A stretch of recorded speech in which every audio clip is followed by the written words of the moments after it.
శ్రీమద్ రామాయణ కల్పవృక్ష కావ్యంలో బాలకాండ చివరి ఖండం కళ్యాణఖండం. సీతారాముల వివాహం అయిపోయిన తర్వాత అయోధ్య నగరానికి అందరూ తిరిగి వచ్చాక రామునిలో ఒక విచిత్రమైన ఆలోచనలో మార్పు వ్యక్తమైంది. అది విశ్వనాథ వారి కల్పన. రాముడు కౌసల్యాదేవి దగ్గర చేరి, అమ్మా, ఈ లౌకికమైన భోగాలు,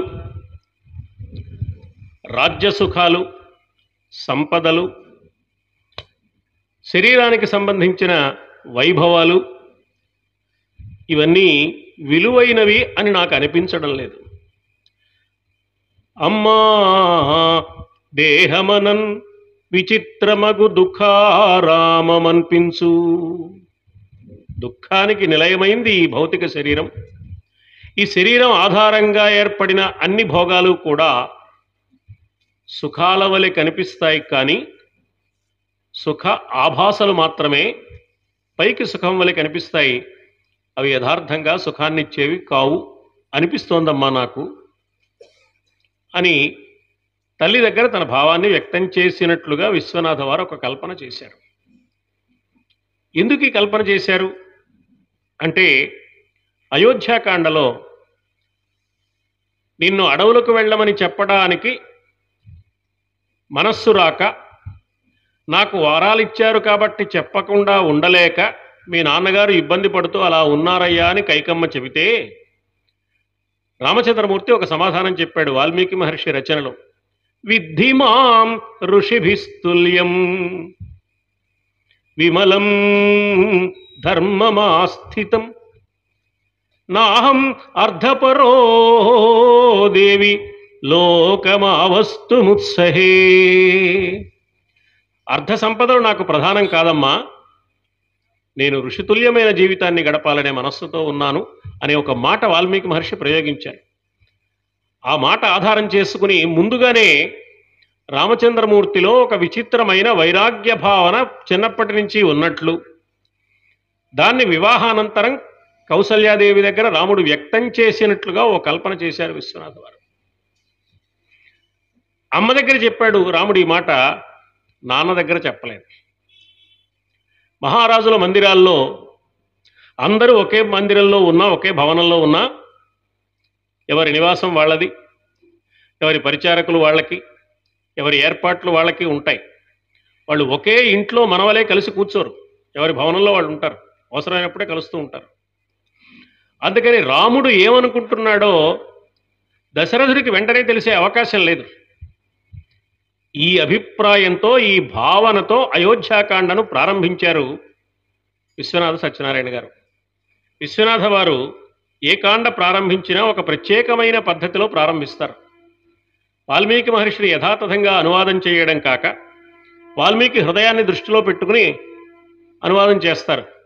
రామచంద్రమూర్తిలో కలిగిన ఈ వైరాగ్య భావం దశరథ మహారాజు గారికి చాలా సంవత్సరాల తర్వాత కానీ తెలియలేదు. గోళకాంతిచ్చటల్ పెరగోళములకు పయనముంజేయ అబ్దములు పట్టునట్లు రాచదేవిడీలందు వార్తలును చేర ప్రభువును మధ్య అబ్దములు పట్టు.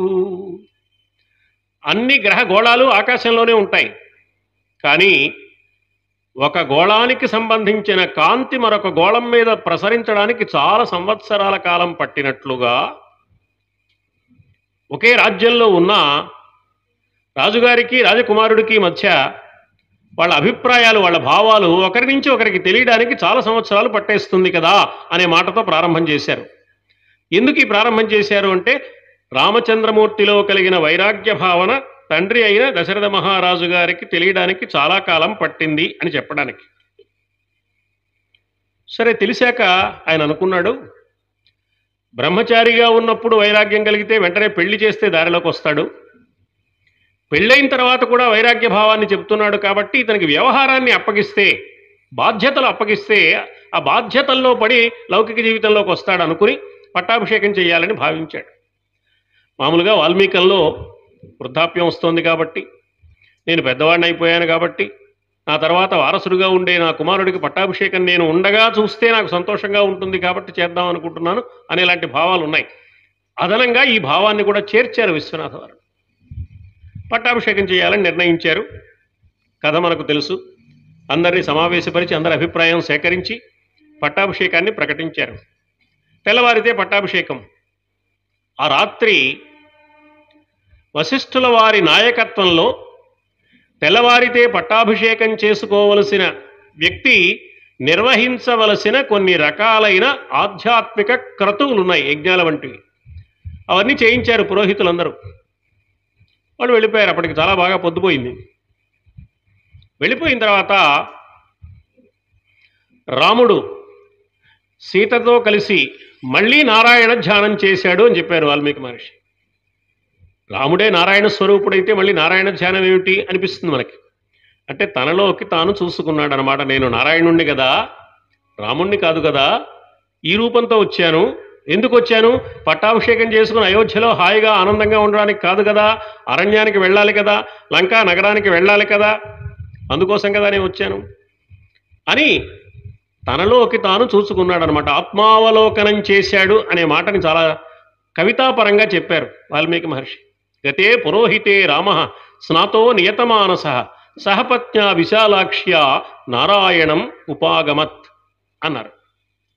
విశ్వనాథ వారు దీన్ని అనువాదం చేయకుండా ఒక చక్కని కల్పన చేశారు. ప్రార్థించాం కదా, నువ్వు భూలోకానికి వస్తానన్నావు, రావణ సంహారం చేస్తానన్నావు, ఆ విషయం మరిచిపోయావా?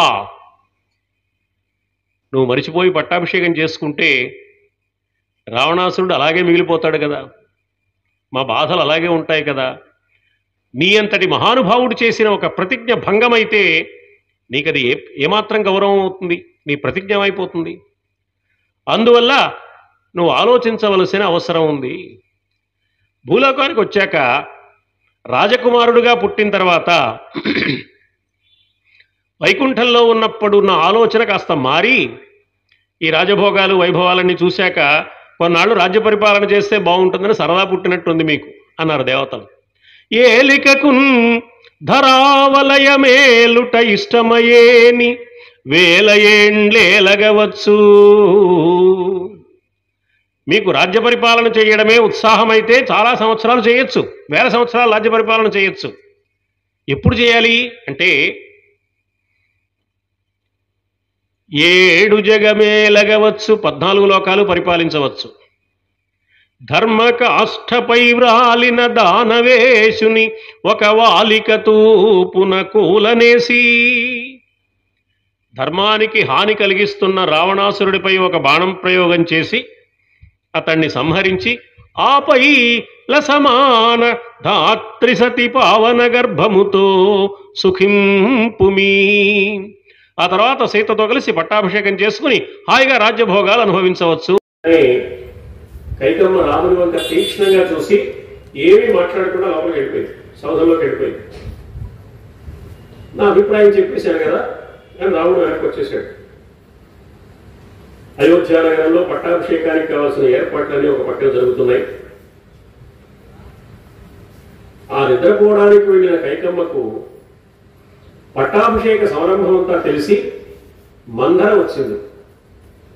మంధర మూలంలో ఏమంటుందంటే, వేసవి కాలం వచ్చినప్పుడు నదులు ఎండిపోయినట్లుగా నీ వైభవం ఇంకిపోబోతున్నది, నీ సవతి కుమారుడైన రాముడు పట్టాభిషిక్తుడు కాబోతున్నాడు సుమా.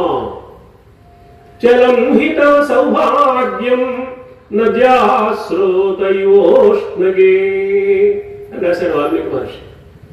విశ్వనాథ వారు ఆ పోలిక స్వీకరించలేదు, కొత్త పోలిక తయారు చేశారు. అవునే దౌర్భాగ్యమాకారమైన దాన ఉత్తిష్ట మూఢే కిం శేషే భయం త్వాం అభివర్తతే. ఎందుకు అక్కడక్కడ మనం వాల్మీకి మహర్షిని గుర్తు చేసుకున్నాం అంటే విశ్వనాథ వారిని కేవలం అనువాదం కాదు అని తెలుసుకోవడానికి. అవునే దౌర్భాగ్యమాకారమైన దాన నీకు నిద్దుర ఎటు పట్టునే దరిద్రురాలా. ఇవన్నీ తెలుగు వాళ్ళు మాట్లాడుకునే మాటలు, తెలుగు లోగిళ్లలో వినపడే పదాలు. ఒక వంక ఇంటి చూరు అంటుకొనిన సొగసుగా సలికాగెడు పగిది తోచు. ఇల్లంటుకుని ఆహాకారాలు చేసే భయంకరమైన పరిస్థితి వస్తే ఆహా బాగుంది సరిగాచుకోవచ్చు అనుకోవడం ఎంత వెర్రితనం అని మూలంలో ఉన్న పోలిక మార్చి కొత్త పోలిక చెప్పాడు. ఏమైంది, ఎందుకు అలా మాట్లాడుతున్నావు మందర అని కైక అడగడం, మందర వృత్తాంతం అంతా చెప్పడం వాల్మీకిలో ఉన్నట్లే ఇక్కడ కూడా ఉంది. కైకన్నది, నేను ఒరే అరణ్యాలకు వెళ్ళరా అని చెబితే రాముడు మరుక్షణ వెళ్ళిపోతాడు. ఎందుకు వెళ్ళమంటున్నావు, పట్టాభిషేకం ఎందుకు వద్దంటున్నావు అని అడగడు. నేనేం చెప్తే చేస్తాడు, పెద్ద విషయం కాదు.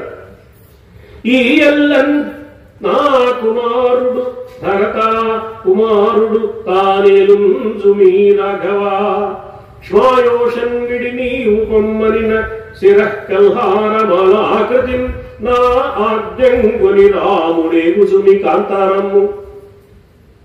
మందరా నీకు తెలుసో తెలీదో, నా మాట వేదవాక్యంగా భావిస్తాడు రామచంద్రమూర్తి. రాజ్యం అంతా మా అబ్బాయికి ఇచ్చేసి నువ్వు అరణ్యాలకు వెళ్ళిపోరా రాముడితో ఒక్క మాట నేనంటే మారు మాట్లాడకుండా పరమ సంతోషంగా అడవి వెళ్ళిపోతాడు. అది విషయం కాదు. కానీ దశరథ మహారాజు గారు ఒప్పుకోరు కదా. దశరథ మహారాజు గారిని ఒప్పించాలంటే ఏం చేయాలి, ఆ ఉపాయం చెప్పు, నాకేమైనా ఉపాయం ఉందా, అపాయం లేని ఉపాయం కావాలి నాకు అని అడిగింది కైక. మందరంది, నేను ఉపాయం చెప్తాను, నువ్వు సిద్ధంగానే ఉన్నాను, నా దగ్గర కావాల్సిన ఉపాయాలు ఉన్నాయి, నీకు ఇష్టం అయితే చెప్తాను అంది. కైక ఏమనాలి, నాకు ఇష్టమే తొందరగా చెప్పనాలి కదా. విశ్వనాథ గారి గొప్పతనం ఒకటి ఉంది. నాకు ఇష్టమని ఎవరు చెప్పిరి, ఉపాయము చెప్పు.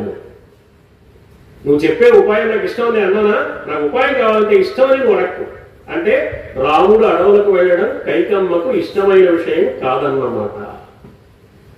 ఇది విశ్వనాథ వారి కల్పన వలె కనపడుతుంది.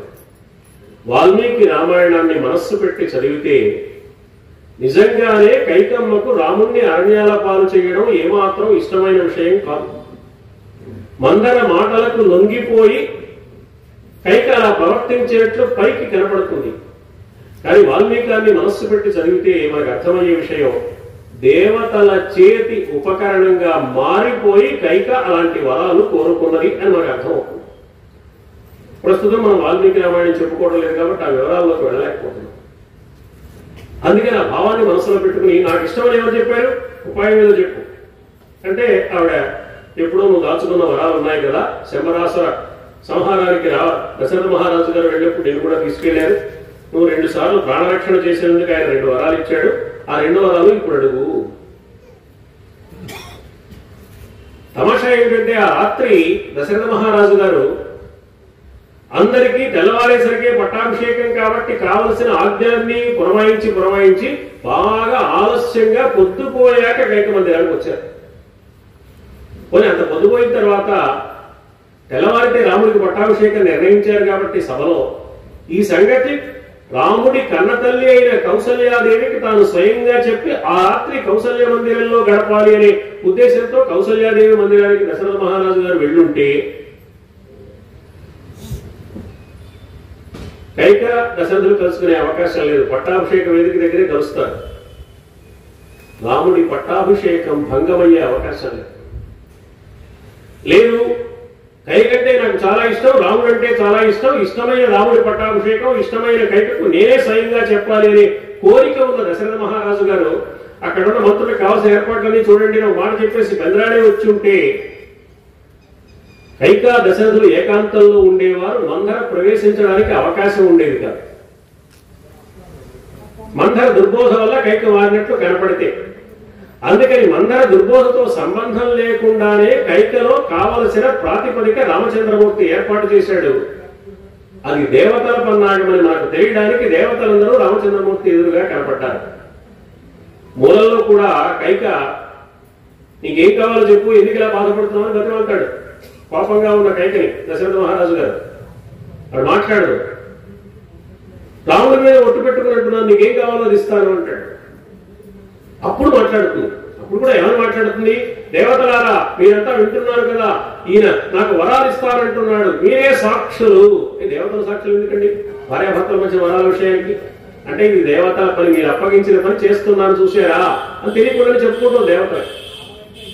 వరం మమ దదాత్యేష తన్మే శృణ్వంతు దేవతాః.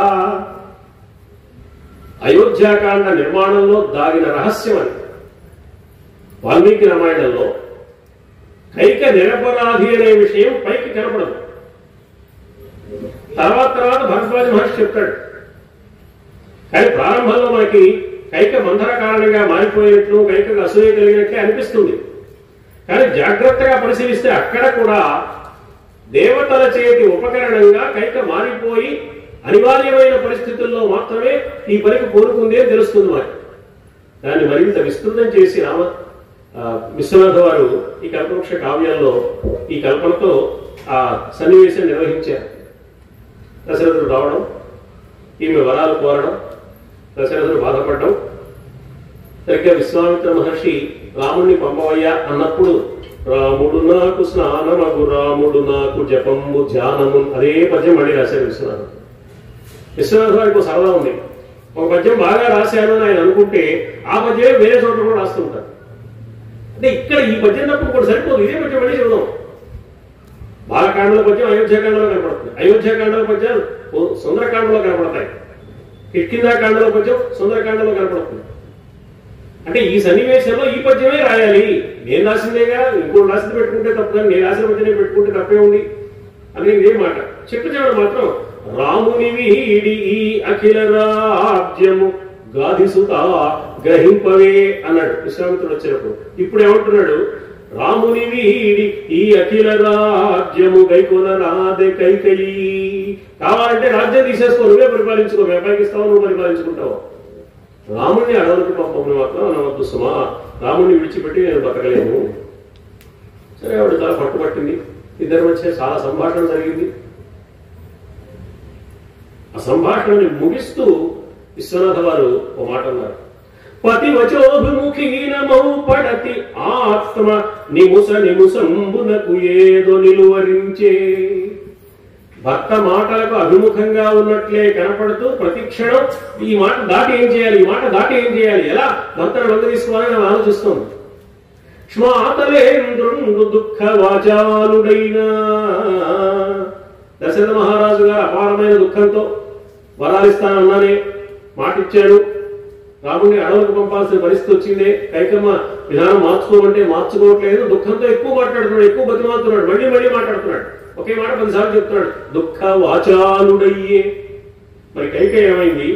తరుణి కైకేయి దుఃఖ నిస్తబ్ధయ్యే. కైక కూడా దుఃఖమే, కానీ దుఃఖంతో ఆమె చరణం లేకుండా ఉండిపోయింది, ఒక్క మాట మాట్లాడలేదు, చెప్పవలసిన విషయం ఏదో చెప్పేసింది కాబట్టి. అలా సంభాషణ ముగించి రాముడు అరణ్యానికి వెళ్ళడానికి సిద్ధపడ్డాడు. కైకమ్మ చెప్పింది వార్త, తల్లి దగ్గరికి వచ్చాడు. తల్లి చాలా బాధపడింది, తల్లికి ధర్మబోధ చేశాడు.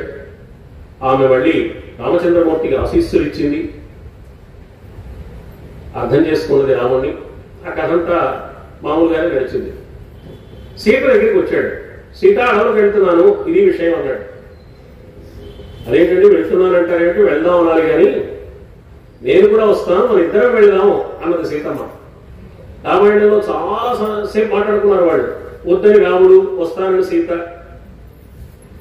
ముళ్ళు రాళ్ళు ఏ వేయడానికి నీకంటే ముందే నడుస్తాను అన్నది సీత.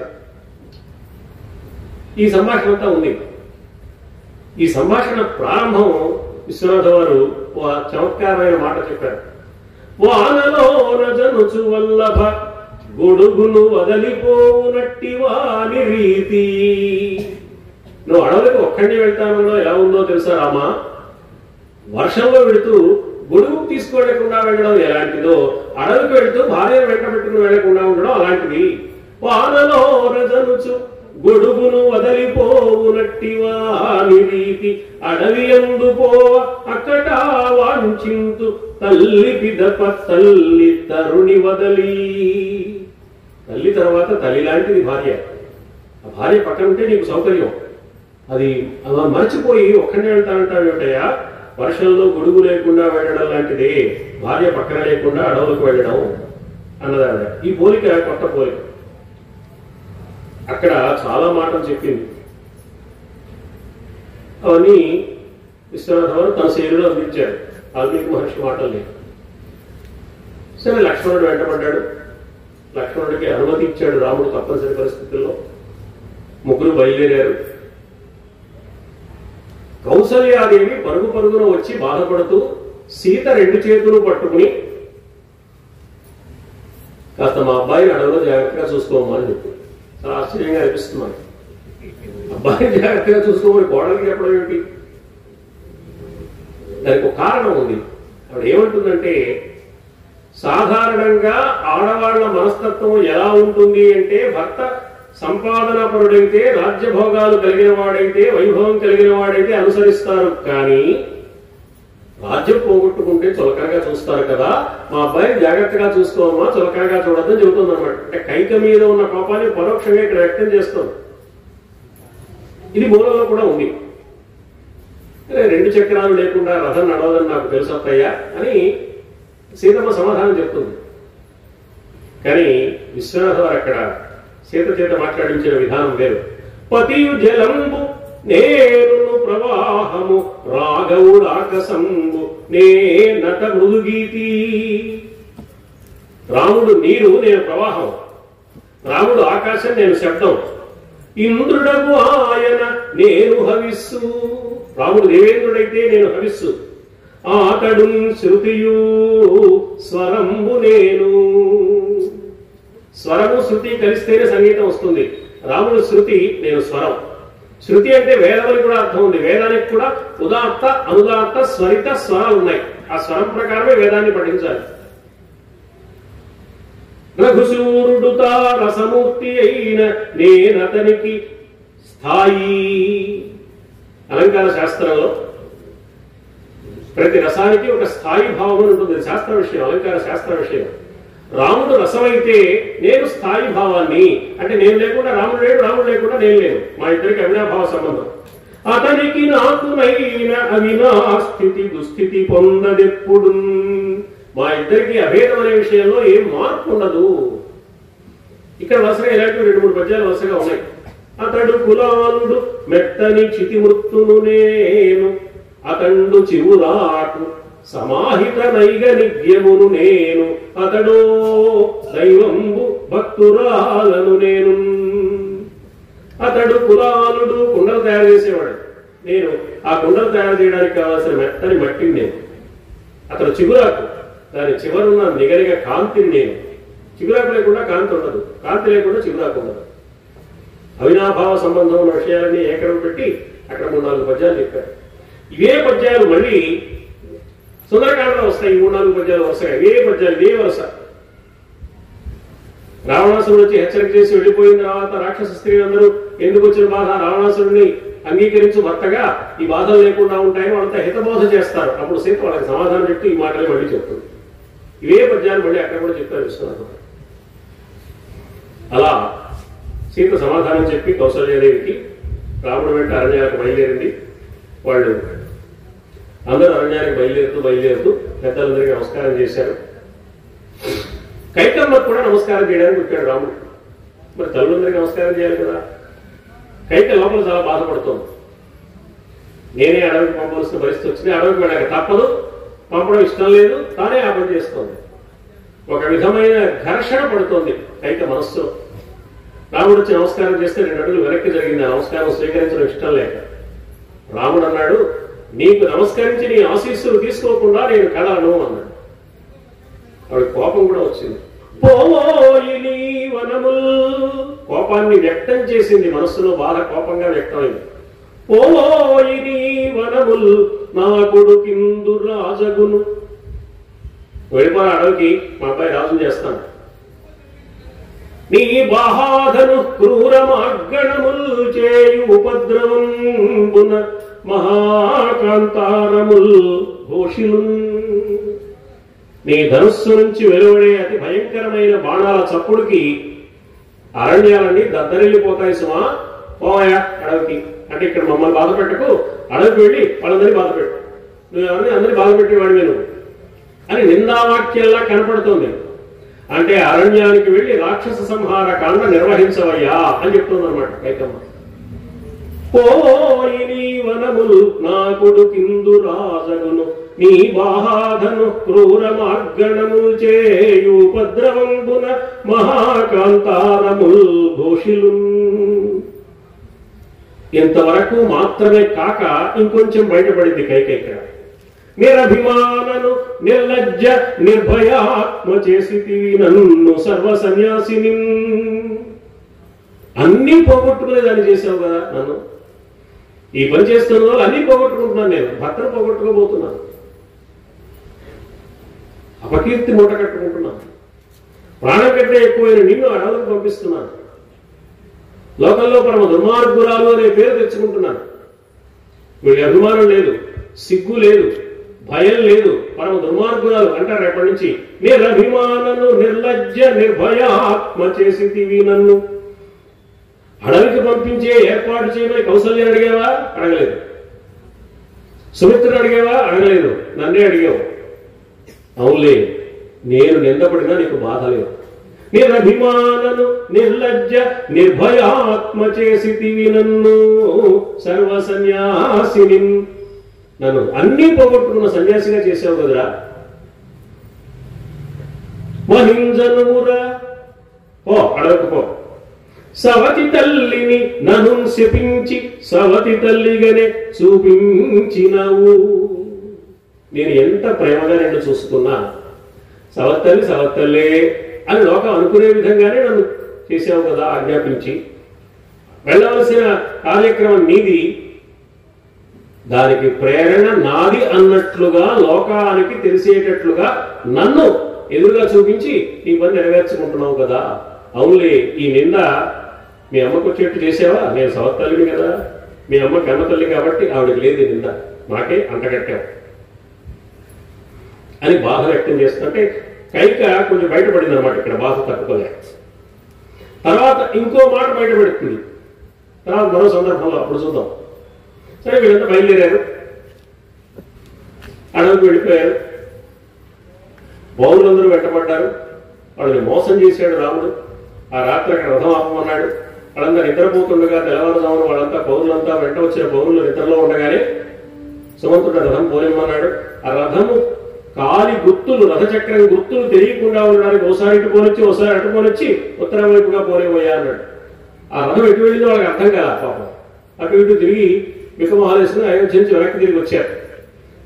వాల్మీకిలో చమత్కారమైన మాట, అప్పటి నుంచి అయోధ్యలో ఎవరైనా పనికిరాని వాడు, చేతకాని వాడు, అసమర్థులు ఉంటే అప్పుడు రాముడితో పాటు అరణ్యాలకు వెళ్తామని వెళ్ళి వికమహేశ్వరు తిరిగి వచ్చారే వెళ్ళని చేతకాక అలాంటి వాడురా వీడు అని ఎక్కిరించేవాడు అనమాట. అయోధ్యానగరంలో పెద్ద వడాయిగా రాముడు లేదే ఉండలేను, నేను కూడా రాముడితో పాటు అరణ్యానికి వెళ్తా. నిజంగా రాముడు లేదే ఉండలేకపోతే రాముడితో పాటు అరణ్యానికి వెళ్ళాలని కోరుకుంటే అసలు మీకు నిద్రగా పట్టిందయ్యా, అంత గాఢ నిద్రపోతారా? రాముడు రథం వెళ్ళిపోతుంటే మీకు తెలియలేదా? ఎందుకు పనికిరాని వాడు మీరు, ఇలాంటి వాడు మీరేం మాట్లాడతారు అని వేళాకోళంగా మాట్లాడేవాడు అయోధ్యానగరంలో వాళ్ళని. అప్పుడు ఎప్పుడు రాముడితో వెళ్తామని వెనక్కి తిరిగి వచ్చారే ఆ బాపత్రా వీడు అనేవాళ్ళు అనమాట. అలా వాళ్ళని మోసగించి వెళ్ళిపోయాడు. అయోధ్యానగరం దాటగానే శృంగిబేరపురం, ఆ శృంగిబేరపురంలో అరణ్య మొదలవుతా అక్కడి నుంచి. ఆటవిక రాజు ఉన్నాడు, గురుడు నిషాదరాజు, రాముడికి మంచి మిత్రుడు అతను. రాముడిని సాధారణంగా ఆహ్వానం చేసి, రామచంద్ర ఈ ప్రదేశం నుంచి అరణ్యం మొదలైనట్టేనయ్యా, నువ్వు హాయిగా 14 ఏళ్ళు ఇక్కడే ఉండి నేను సేవ చేసుకుంటా, అరణ్యవాసం చేసినట్టే, అరణ్యంలోగా ఉన్నావు. రాముడు అన్నాడు, కాదయ్యా దండకారణ్యానికి వెళ్ళాలి, నేను మా కైకమ్మ కోరిన కోరికలో దండకారణ్యానికి వెళ్ళమనే మాట ఉంది కానీ ఏదో ఒక అరణ్యం అనే మాట లేదు, ఇక్కడ ఉండే అవకాశం లేదు అన్నాడు. ఆయన సత్కారం స్వీకరించాడు. అది కథ. ఇక్కడ అయోధ్యలో ప్రజలందరికీ చాలా బాధ కలిగింది రాముడి వనవాసం. వాళ్ళు ఒకరితో ఒకరు ఏమని మాట్లాడుకున్నారో విశ్వనాథరావు చమత్కారమైన కల్పన చేశారు. వాళ్ళు ఒకరితో ఒకరు ఏమని మాట్లాడుకుంటారో చూడండి. నేను కైకను సుమి కానకు పంపితి రాముని నన్ను చంపంగరాదే మీరు. నేనే కైకని రాముడిని అన్యాయంగా అరణ్యాలకు పంపా, నన్ను చంపేండ్రా మీరు. రాజును నేను మీ రాముని వనికి పంపించి తిని నన్ను చంపింపగ చూడు. నేనే దశరథ మహారాజు ఆజ్ఞాపించి రాముడిని అరణ్యాలకు తోసేశా, నన్ను చంపేయండి మీరందరూ, నేను బతకడానికి అర్హుని కాదు అంటే కైక దశరథులు బ్రతకడానికి అర్హులు కాదు అని ప్రజల అభిప్రాయం అన్నమాట. అలా అనకుండా వాళ్ళు వాచ్యంగా అనకుండా నేనే కైకని నన్ను చంపేయండి, నేనే దశరథుడిని నన్ను చంపేయండి అని మాట్లాడుతున్నారు అనమాట. నేను దైత్యుడను మీ ఏగిన రాముని వని బాధ పెట్టేదా నన్ను హరింపుడు. వీళ్ళ బాధ ఏమిటంటే రాముడు అరణ్యానికి వెళ్తే అక్కడ రాక్షసులందరూ రాముడిని బాధ పెడతారని. అందుకని అరణ్యాల్లో రాముడిని బాధ పెట్టే రాక్షసుడిని నేనే రాకుండా నన్ను చంపేయండి. నేను కైకయి కోరు ఏ కోర్కె ఆ కోర్కి. కైక కోరిన కోరికని నేను, కైక కూడా కదా ఆ కోరికని నేనే, నన్ను చంపేయండి. ఏను రఘురాజులెత్తినదైన సత్యవాక్య పాలనా వ్రతమును. ఇంకా గొప్ప మాటలు. నేనెవరో తెలుసా? ఇక్ష్వాకు వంశంలో రాజులందరూ ఆడిన మాట తప్పకుండా ఉంటారు అనే ఒక వ్రతం ఉందే, సత్యవాక్ వ్రతం. ఆ వ్రతాన్ని నేను, ఆ వ్రతం ఉన్నదోలే కదా దశరథ మహారాజు ఇరుక్కున్నాడు. ఆ వ్రతమైన నన్ను ఈ కష్టానికి ఈ వ్రతం కారణం కాబట్టి నన్ను చంపేయండి అంటే ఈ వ్రతం మన చావుకు వచ్చిందని వాళ్ళు బాధపడుతున్నారు అనమాట. వ్రతము ఓలే కాని పింతును గాని రక్కసిని నేను. పైకి మంచి వ్రతంలా కనపడుతున్నాను గాని ఆడిన మాట కట్టుబడి ఉండాలి అనేది భయంకరమైన ఒక రాక్షస గుణం. దీనివల్ల రాముడు అరణ్యాపాలైపోయాడు. నన్ను చంపుడటంచు కొందరు వచింత్రు. అద్భుతమైన చమత్కార కల్పనతో అయోధ్య ప్రజల మనోగత భావాలను వర్ణించారు విశ్వనాథ్ వారు ఈ సన్నివేశంలో. అక్కడ శృంగేరపురంలో దర్భగడ్డి పరుపులు ఏర్పాటు చేస్తే ఆ దర్భగడ్డి పరుపుల మీద ఆ రాత్రి దర్భగడ్డి మీద పడుకున్నారు సీతారాములు ఓ చెట్టు కింద. లక్ష్మణుడు నిలబడి రక్షణ కోసం కాపలా కాస్తున్నాడు. గుహుడొచ్చి అన్నాడు, అరణ్యవాసం 14 ఏళ్ళు చేయాలి కదయ్యా, రేపటి నుంచి నువ్వే చూసుకుంది కానీ ఈవేళ నువ్వు కూడా విశ్రాంతి తీసుకుని ఉన్నా కదా, నేను కాపలా కాస్తా. నా ఎరుగని సందులు లేవి అడవిని వేయి కనుల ఏకాతును జానకీ సమేతుని రామును నీ అలసట తెచ్చి కొనము నిద్రాగతుడై. నువ్వు నిద్రపోయి విశ్రాంతి తీసుకోవయ్యా లక్ష్మణ, నేను ఉన్నా కదా అన్నాడు. లక్ష్మణుడు అన్నాడు, ఎవరో ఉన్నారు కదా అని మన ధర్మాన్ని వాళ్ళ మీదకి నెట్టి వేయడం పద్ధతి కాదు. నువ్వు ఉండాలంటే ఉండు, ఇద్దరం కలిసి కబుర్లు చెప్పుకుంటూ మేలుకుందాం, మా అన్నయ్య గురించి మాట్లాడుకుందాం, మా వదిన మన గురించి మాట్లాడుకుందాం, మా అన్నయ్య వదిన ఔన్నత్యాన్ని గురించి కబుర్లు చెప్పుకుంటూ ఉందాం, మేలుకోవడానికి సౌకర్యంగా ఉంటుంది ఇదంటే. అందుకని నువ్వు ఉన్నావు కదా నేను నిద్రపోవడం అనే ప్రశ్న లేదు అన్నాడు. అలాంటి ఒక చమత్కారమైన సంభాషణ వాళ్ళ మధ్య జరిగింది. ఇది మూలంలో కూడా ఉంది కానీ మరింత విశేషంగా చెప్పారు. సీతారామ లక్ష్మణుడు అరణ్యానికి వెళ్ళారు. గుహుడు నదిని దాటించాడు. ఈ గుహుడు పాదాలు కలిగినట్లు వాల్మీకి మహర్షి చెప్పలేదు, విశ్వనాథ వారు కూడా చెప్పలేదు. ఎందుకంటే గుహుడు ఆటవికుడే కానీ అజ్ఞాని కాదు. ఆటవికుడే రాజ్యంలో ఉన్నంత మాత్రాన అజ్ఞాని కావాల్సిన అవసరం లేదు. ఈ పాదం తాకినంత మాత్రాన ఏదో రాయి ఆడదిగా మారిపోయింది కాబట్టి తర్వాత రామ పాదధూడి యొక్క గొప్పతనం చెప్పడం భక్తి విషయంలో బాగుంటుంది కాబట్టి కవులు కల్పన చేశారు. ముఖ్యంగా అధ్యాత్మ రామాయణంలో క్షాళయామి తవ పాద పంకజం అని ఉన్న భావాన్ని తెలుగు కవులందరూ తీసుకున్నారు. తెలుగు సాహిత్యంలో ముఖ్యంగా మొల్లమాంబ మొట్టమొదట సుడికొని రామపాదములు సోకిన ధూళి వహించి రాయి ఏర్పడని పద్యం చెప్పి రాముడి పాదాలు గుహుడు కడిగినట్లుగా చెప్పినాకని చాలా మంది కవులు చెప్పారు. కానీ వాల్మీకి మహర్షి చెప్పలేదు, విశ్వనాథ వారు కూడా చెప్పలేదు. గుహుడు పడవల్లో అందరినీ గంగా నదిని దాటించాడు. సుమంత్రుడు వెనక్కి తిరిగి వెళ్ళమన్నారు, సుమంత్రుడు వెనక్కి తిరిగి వచ్చాడు. ఆ నది దాటిన వీళ్ళు భరద్వాజ మహర్షి ఆశ్రమానికి వెళ్ళారు. దానిలో వాల్మీకి మహర్షి ఆశ్రమం ఉంది, వాల్మీకిని కూడా చూశారు. ఆయన చిత్రకూటానికి వెళ్ళమని చెప్పాడు, ఆ చిత్రకూటంలో ఉన్నారు. చిత్రకూటంలో ఉండగా భరత్ వస్తాడు. ఇది అయోధ్యాకాండలో కథా క్రమం. సుమంత్రుడు వెనక్కి వచ్చాడు. వెనక్కి వచ్చిన సుమంత్రుడిని అప్పటికి దశరథుడు పోయే ప్రాణం వచ్చే ప్రాణంగా ఉన్నాడు. రామ వియోగ దుఃఖంతో బాధపడుతున్నాడు. సుమంత్రుడు వెనక్కి తిరిగి వచ్చాడు. అడవిలో వదిలిపెట్టి వచ్చావు కదా నా రాముడిని, సీతని, లక్ష్మణుణ్ణి. సుమంత్ర ఏమన్నాడు రాముడు అంటే రాముడు చెప్పిన మాటలు చెప్పాడు. కైకమ్మ మీద కోపం వద్దు, భరతుల మీద కోపం వద్దు, నేను అడవుల్లో ఉన్నానని బాధపడద్దు, 14 సంవత్సరాలు కాగానే వస్తానని మా నాన్నని జాగ్రత్తగా చూసుకో, వాళ్ళ మీద ఆగ్రహం లేకుండా ఉండమని మా నాన్నగారికి నా మాటగా చెప్పుకోని రాముడు చెప్పాడు. సీతమ్మ ఏం మాట్లాడలేకపోయింది. నీళ్లు నిండిన కళ్ళతో అయోధ్య వంక నమస్కారం చేస్తూ చూస్తూ ఉండిపోయిందయ్యా. లక్ష్మణుడు మాత్రం కాస్త ఆగ్రహించాడు. ఆ మహారాజు గారు నాకు తండ్రి కాదు, నాకు తండ్రి, గురువు, దైవము, సోదరుడు అన్ని రాముడే. అన్యాయంగా రాముని అరణ్యాలకు పంపించిన మహారాజు గారిని నేను తండ్రిగా భావించలేను అని చెప్పాడు. ఆయన మహారాజు గారి తండ్రి కాదనమాట.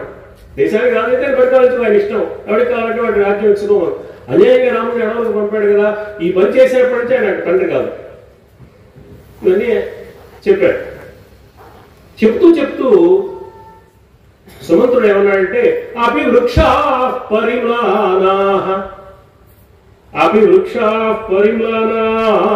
సపుష్పాంకురకోరకాః ఉపతప్తోదకానద్యః పల్వలాని సరాంసి చ.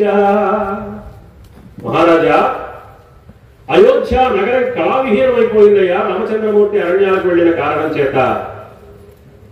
నదులన్నీ ఇంకిపోయాయి, చెట్లన్నీ ఎండిపోయాయి, ఉద్యానవనాలు కళావిహీనమైపోయాయి అని చెప్పాడు.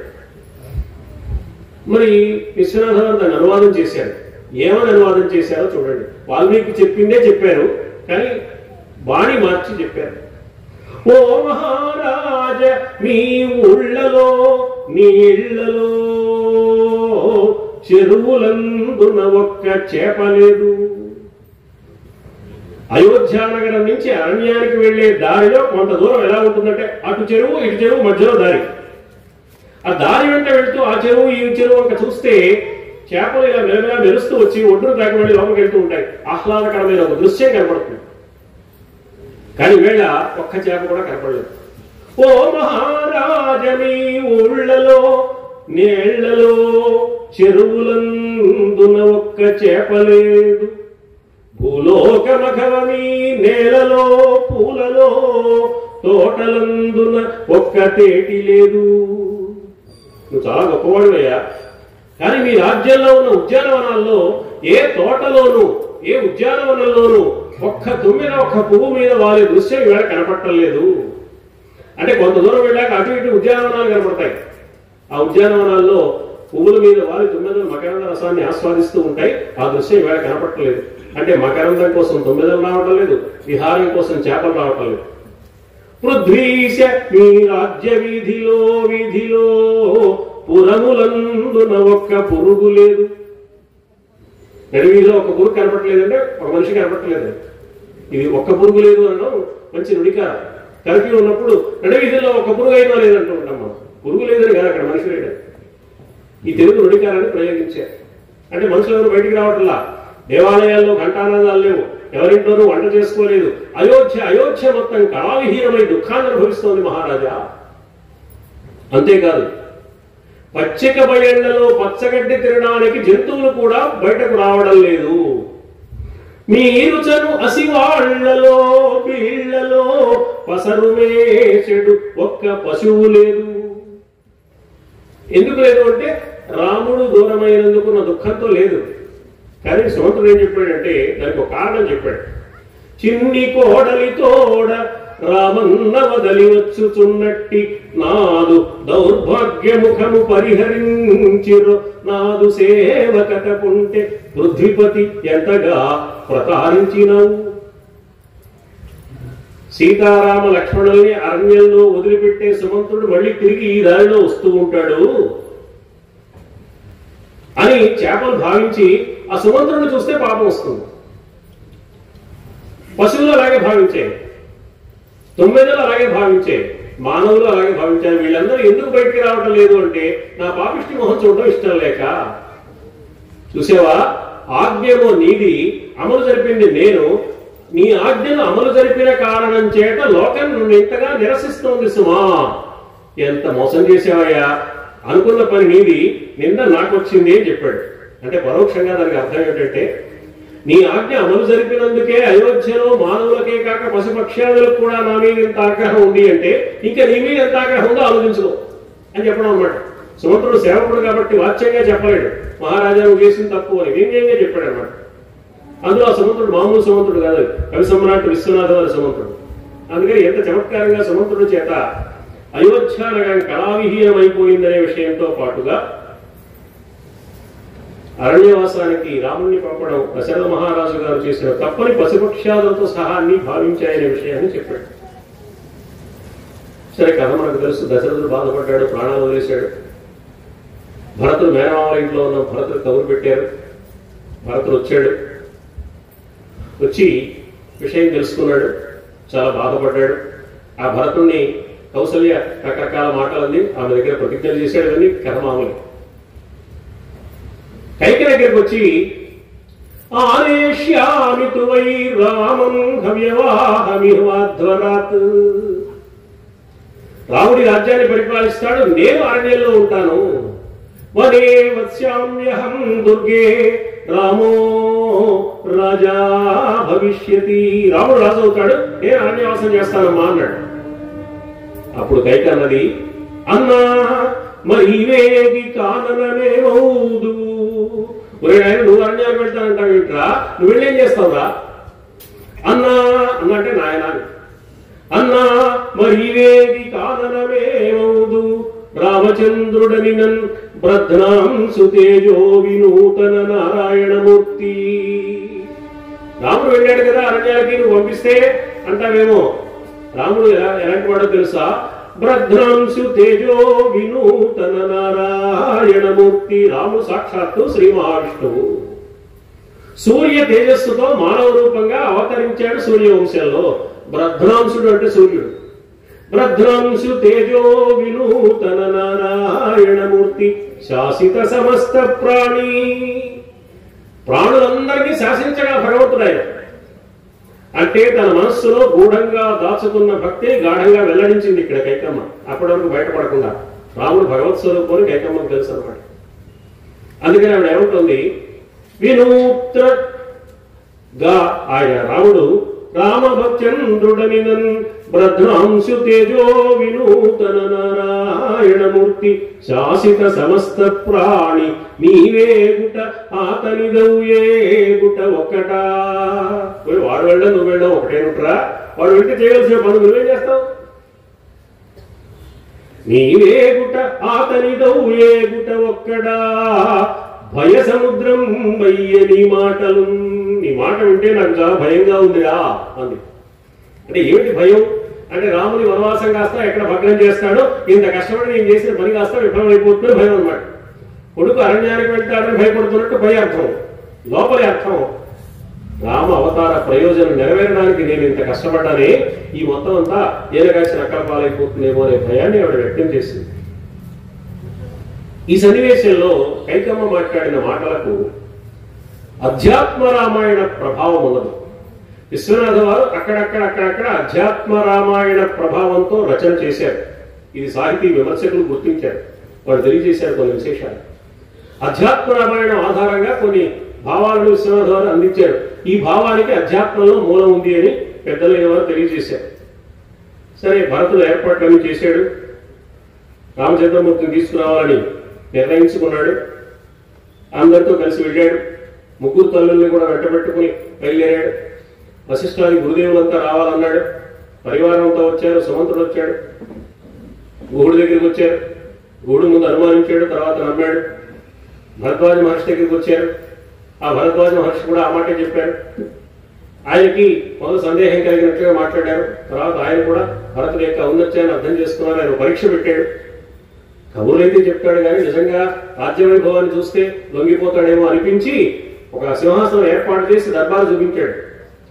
ఆ సింహాసనంలో రాముడే ఉన్నట్లుగా భావించి భరతుడు నమస్కారం చేసి ప్రదక్షిణం చేశాడు.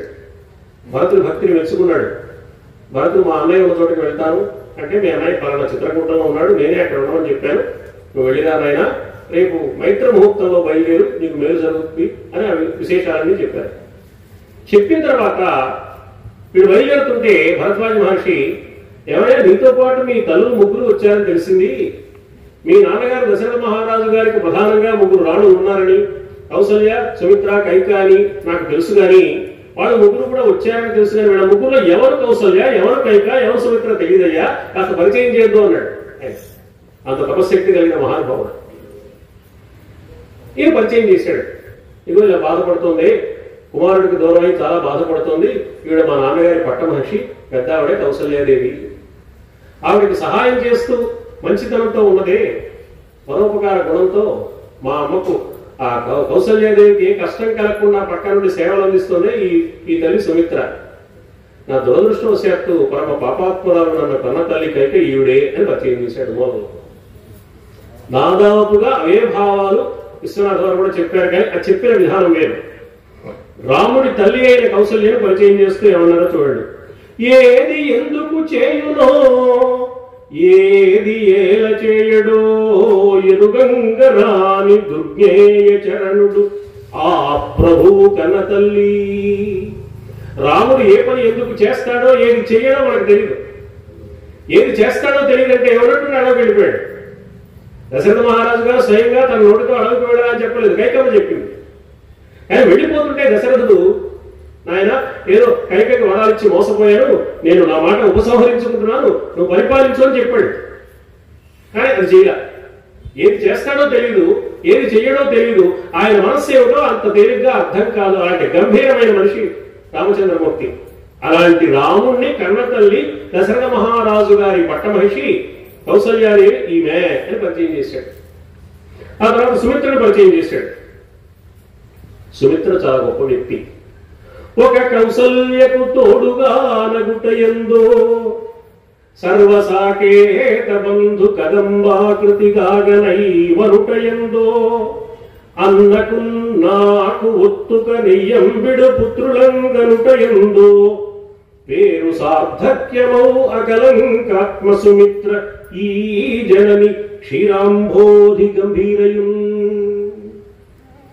పాల సముద్రం అంతటి గాంభీర్యం కలిగిన స్వచ్ఛమైన మనస్సు కలిగిన తల్లి ఈ సుమిత్రాదేవి.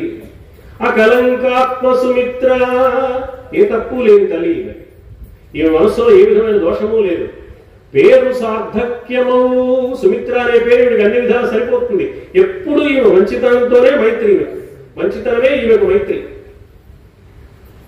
ఒక కౌసల్యకు తోడుగా నగుటయందో, కౌసల్యకి నిరంతరము రక్షణగా పక్కన నిలబడి సేవలు అందించే విషయంలోనూ, లేక సర్వసాకేత బంధు కదంబాకృతిగాగనై మనుటయందో, అంతేకాదు అయోధ్య నగరానికి సంబంధించిన బంధువులు మా రాజ్యానికి ఎప్పుడొచ్చినా వాళ్ళకి కావాల్సిన మర్యాదల్ని చూసే విషయంలో ఎంతో జాగ్రత్త పడుతుంది. ఎవరో ఒకళ్ళు బాధ్యత తీసుకోవాలి కదా, ఈవిడ తీసుకుంటుంది ఆ బాధ్యత.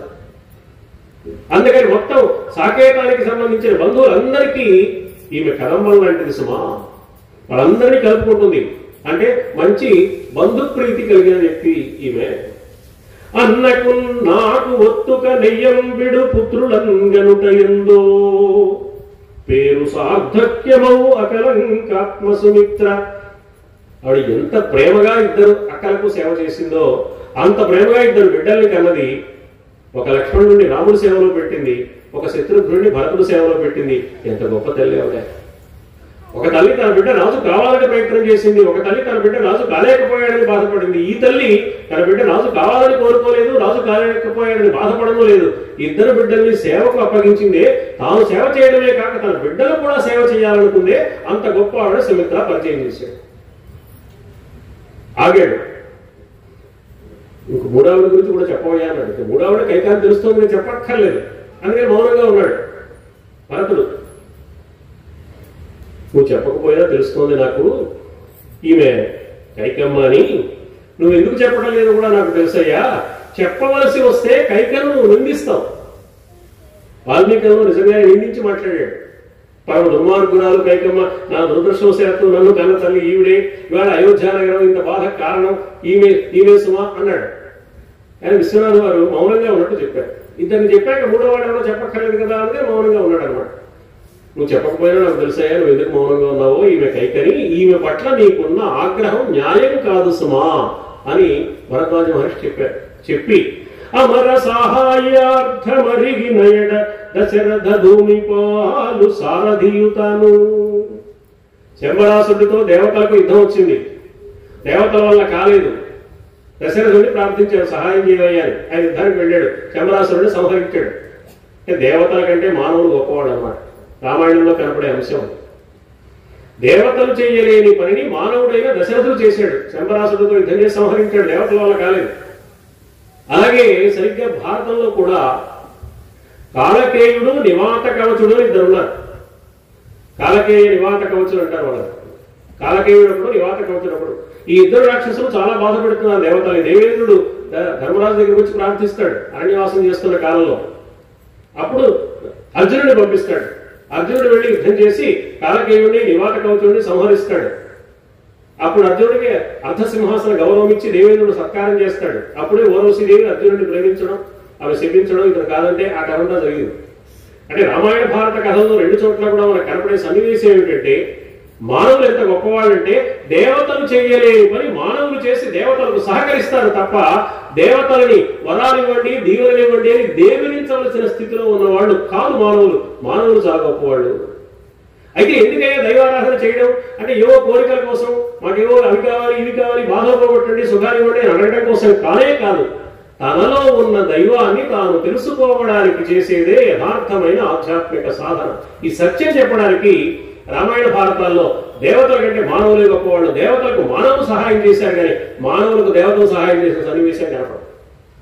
అందుకని దశరథ మహారాజు గారు ఆ శంబరాసులు యుద్ధం చేసి దేవతలకు సహాయం చేయడానికి వెళ్ళినప్పుడు ఆ రథాన్ని ఈమె స్వయంగా నడిపింది సుమా. క్ష్మానీతి సంక్లిష్యమాన అర్ధముల వేళ మహిపాలుని రహస్య మంత్రితను. ఈ కైకమ్మ ఎలాంటిదో తెలుసా? రాజనీతి శాస్త్రం బాగా తెలుసు. దశరథ మహారాజు గారి పరిపాలనలో ఏమైనా క్లిష్టమైన సమస్యలు వచ్చినప్పుడు ఇలా చేస్తే సరిపోతుంది, ధర్మబద్ధంగా ఈ సమస్య పరిష్కారం అవుతుందని చెప్పగలిగిన గొప్ప మంత్రి ఈవిడ. ఇంటి దగ్గర చెప్తుంది, సభలో చెప్పదు కాబట్టి ఎవరికి తెలియదు ఆ విషయం, రహస్యం. శ్రీ రఘురాముని చిత్రధను కళాధృతి హేతు నూత్న గాధి ఋషితను. రాముడికి ధనుర్విద్య రావడానికి, అస్త్రాలు శస్త్రాలు రావడానికి విశ్వామిత్రుడు కారణం లోకం అందరికీ తెలుసు. గాని అసలు రామచంద్రమూర్తికి మొట్టమొదట ధనుర్విద్యా వైభవాన్ని అందించింది ఈమె సుమా. ఈమె కూడా మరొక విశ్వామిత్ర మహర్షితో సమానం. సర్వదైవత ఋషి సంతాన కార్య సంఘాత శ్రీ సంధాన కర్తృతను. దేవతల పని నెరవేరడానికి, ఋషుల కోరిక తీరడానికి, రాక్షస సంహారం కావడానికి ప్రధానమైన కారకురాలు ఈమె సుమా. తనను పెంచిన రుణము తీర్పను. రాముడిని ఎంతో ప్రేమగా పెంచింది. ఆ రుణం తీర్చమని, ఒరే నిన్ను పెంచాను కదా, నా కోసం ఈ పని చేసి పెట్టరా, నువ్వు అరణ్యానికి వెళ్ళరా అని ప్రాణం కంటే ఎక్కువగా పెంచుకున్న రాముడిని అడవికి పంపి త్యాగం చేసింది ఈవిడ. తనను పెంచిన రుణము తీర్పను హృదంతరాంతర ప్రాణమడు బిడ్డను అడవి కంపే. మందరా ప్రార్థనము కొంటె మగువ కైక.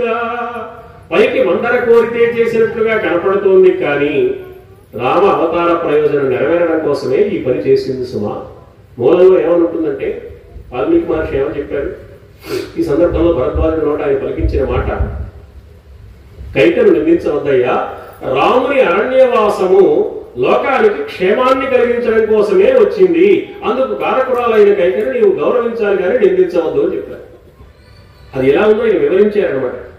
ఆమె నీకు గౌరవనీయురాలు కాదే అని చెప్పిన తర్వాత మూలంలో లేని ఇంకో చిన్న సన్నివేశాన్ని కల్పించారు.